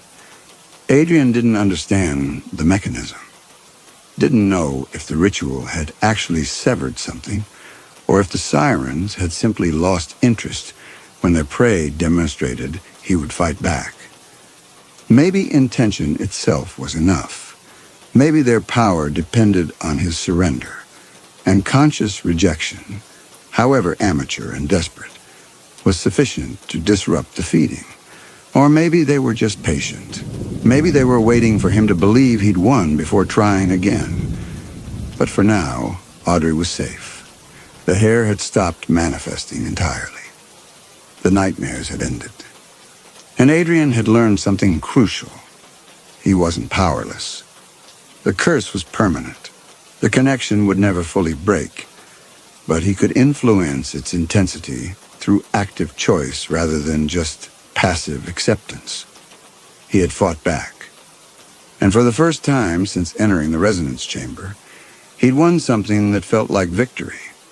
During the day, reality asserted itself with violent normalcy. Adrian returned to work, told his assistant he'd had a health scare but was recovering, resumed showing properties and negotiating contracts. His clients noticed he looked tired, perhaps thinner, but Miami real estate professionals were practiced at not asking about each other's apparent deterioration. Everyone was running from something. Adrian's demons were no more visible than anyone else's. But he was different now, and the difference showed in subtle ways. When clients made decisions based purely on appearance, rejecting properties because of superficial flaws that could be easily corrected, Adrian found himself arguing for substance over surface in ways he never had before. When younger agents bragged about their looks or their styling, Adrian felt not envy but pity, recognizing the trap before they'd even noticed it was there. His hair continued to thin. By the end of the second month, the recession had advanced to the point where strategic styling no longer disguised it. Adrian bought a clipper, sat in Audrey's bathroom, and shaved his head completely. The act took less than 10 minutes. The buzzing of the clipper was loud, industrial, utterly prosaic. When he finished and looked in the mirror, he saw a bald man. Not dying, not ruined, not failed. Just bald. The shape of his skull was good. His face looked stronger without the distraction of thinning hair trying to hide the truth. Audrey came in while he was still staring at his reflection. She studied him for a long moment, then smiled and told him it looked good. Actually good, not just acceptably good or charitable good. He looked like himself, she said. Like someone who had stopped performing and started inhabiting. Audrey believed her. Not because he thought he looked handsome, though he didn't think he looked bad, but because he could see in her expression that she was seeing him and not his hair or lack thereof. The gaze he'd been chasing for 2 decades, the validation he'd been seeking in mirrors and photographs and strangers' reactions, had been available all along in the eyes of someone who actually knew him. He asked her if she would consider giving him another chance. Not the old Adrian, the one who had obsessed and checked and retreated into vanity, but this one, this bald man who had looked into an abyss that sang and come back different. Audrey was quiet for a moment, then said she would think about it. Not as rejection, but as honest consideration. She had her own healing to do, her own boundaries to rebuild. But she didn't say no. 3 months passed. Adrian settled into his new appearance, bought clothes that worked with the bald aesthetic rather than trying to compensate for it. Learned to appreciate the efficiency of not dealing with hair at all. His business didn't suffer. If anything, clients seemed to trust him more now that he looked like someone who had stopped trying so hard. The young agents who had once made him feel obsolete now seemed callow, trapped in the same performance he'd escaped.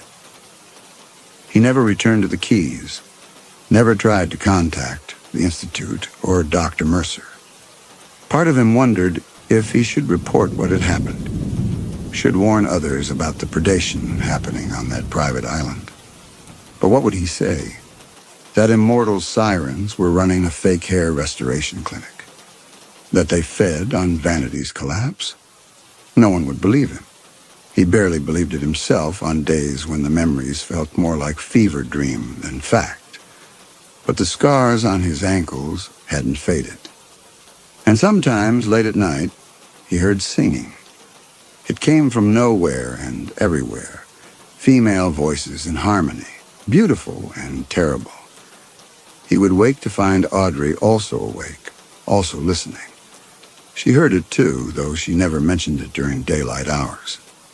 The singing lasted only seconds before fading, and it never came with manifestation or message. Just a reminder, just proof that some things couldn't be entirely left behind. Audrey returned his ring one Tuesday evening in late autumn. She placed it on her coffee table, and the same gesture she'd used to take it away. But this time she was returning it as acceptance rather than rejection. She had conditions, she said. Therapy for both of them, individual and couples. Boundaries around work and obsession. A commitment to presence over performance. Adrian agreed to all of it without hesitation. They were married 6 months later in a small ceremony at the courthouse. No photographs, no production.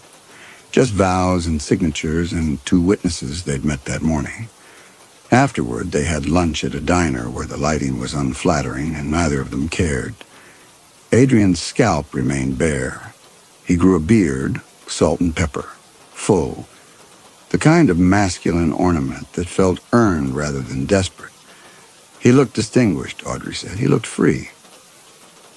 But late at night, when the singing returned, Adrian would place his hand on his head and feel the phantom tingling.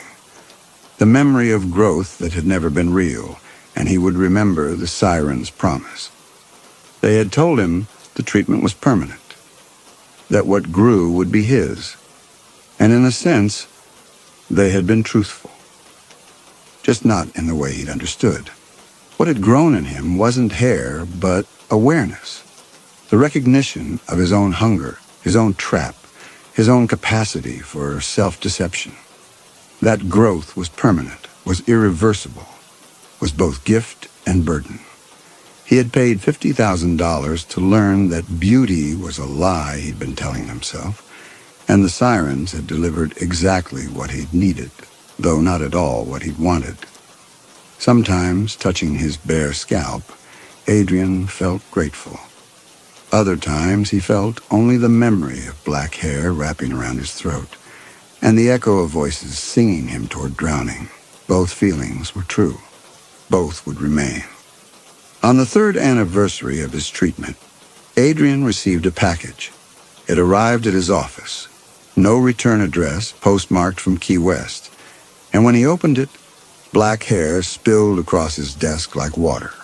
Hundreds of strands meticulously braided into a thick rope, still damp, still smelling of salt. His assistant saw it and asked if someone had sent him a wig as a joke. Adrian told her it was nothing, threw it away, and went about his day. But the smell lingered in his office, and when he checked the trash bin before leaving, the hair was gone. He found it that night in his bathroom at home. The braided rope was hanging from his towel rack, dripping onto the tile, forming a pool of water that reflected no light. Audrey saw it too this time. He hadn't told her about the package, but now he didn't need to. She stood in the doorway, her face pale, and asked if they were coming for him. Adrian didn't know. The sirens had fed on his despair once, had drained him until there was nothing left to harvest. Maybe this was just reminder, just marking him as theirs, claiming ownership of the man they'd broken and rebuilt. Or maybe it was invitation, a call to return, to descend again into the chamber and surrender to the feeding. He picked up the braided rope of hair, felt it pulse in his hands like something with veins, and carried it outside. He walked to the marina, found a spot at the end of a pier where the water was deep and dark, and threw the braid into the Atlantic. It sank immediately, pulling itself down toward depths Adrian didn't want to imagine. He stood at the pier's end for a long time, watching the water, listening for singing. None came, just waves and wind, and the ordinary sounds of a city touching ocean. When he finally turned to go home, he caught his reflection in a darkened window of a waterfront bar. A bald man, strong-jawed, with a beard going gray, standing alone at the edge of water. He looked like someone who had survived something, who carried knowledge that couldn't be shared but couldn't be forgotten. Adrian touched his scalp one more time, felt smooth skin and the faint tingling that never entirely left, and walked away from the water. The singing didn't return that night, or the next, or the month after, but Adrian knew it would come again eventually. The sirens were patient, were eternal, and he had been marked. He belonged to them in some sense, was connected to them through the curse they'd placed and the despair they'd harvested. But he also belonged to himself now and to Audrey, and to the life they were building. A life not based on mirrors or performance, or the pursuit of an image that could never satisfy. A life that was ordinary and real and enough. His scalp remained bare. His vanity remained gone, or at least changed into something less consuming, less destructive. And some nights, when Audrey asked him what he was thinking, Adrian would tell her the truth, that he was grateful for what he'd survived and terrified that it wasn't over. She would nod, understanding both feelings, and take his hand. They would sit together in their ordinary apartment, two people who had chosen each other despite and because of what they knew, and they would be present, would be real, would be exactly what they were. And in the depths beneath the quays, in the limestone chambers where sound behaved like magic and beauty masked hunger, the sirens would sing to each other about the vain man who got away but not really, who escaped but would always carry them, who was free but was also forever marked. They sang about patience, about waiting, about the long game they had been playing for centuries and would continue to play long after Adrian's bones were dust. And Adrian, lying in bed beside the woman who loved him, despite his hunger, despite his weakness, despite his failure, touched his bare scalp and felt the answering tingle, the reminder that some doors once open could never fully close. But he didn't open mirrors in the dark, didn't check his reflection obsessively, didn't let the tingle become more than sensation. He simply lived with it, the way he lived with every other scar and wound and memory of breaking. His hand making slow circles over smooth skin until sleep came and took him to dreams that were sometimes peaceful and sometimes full of singing and always, always his own.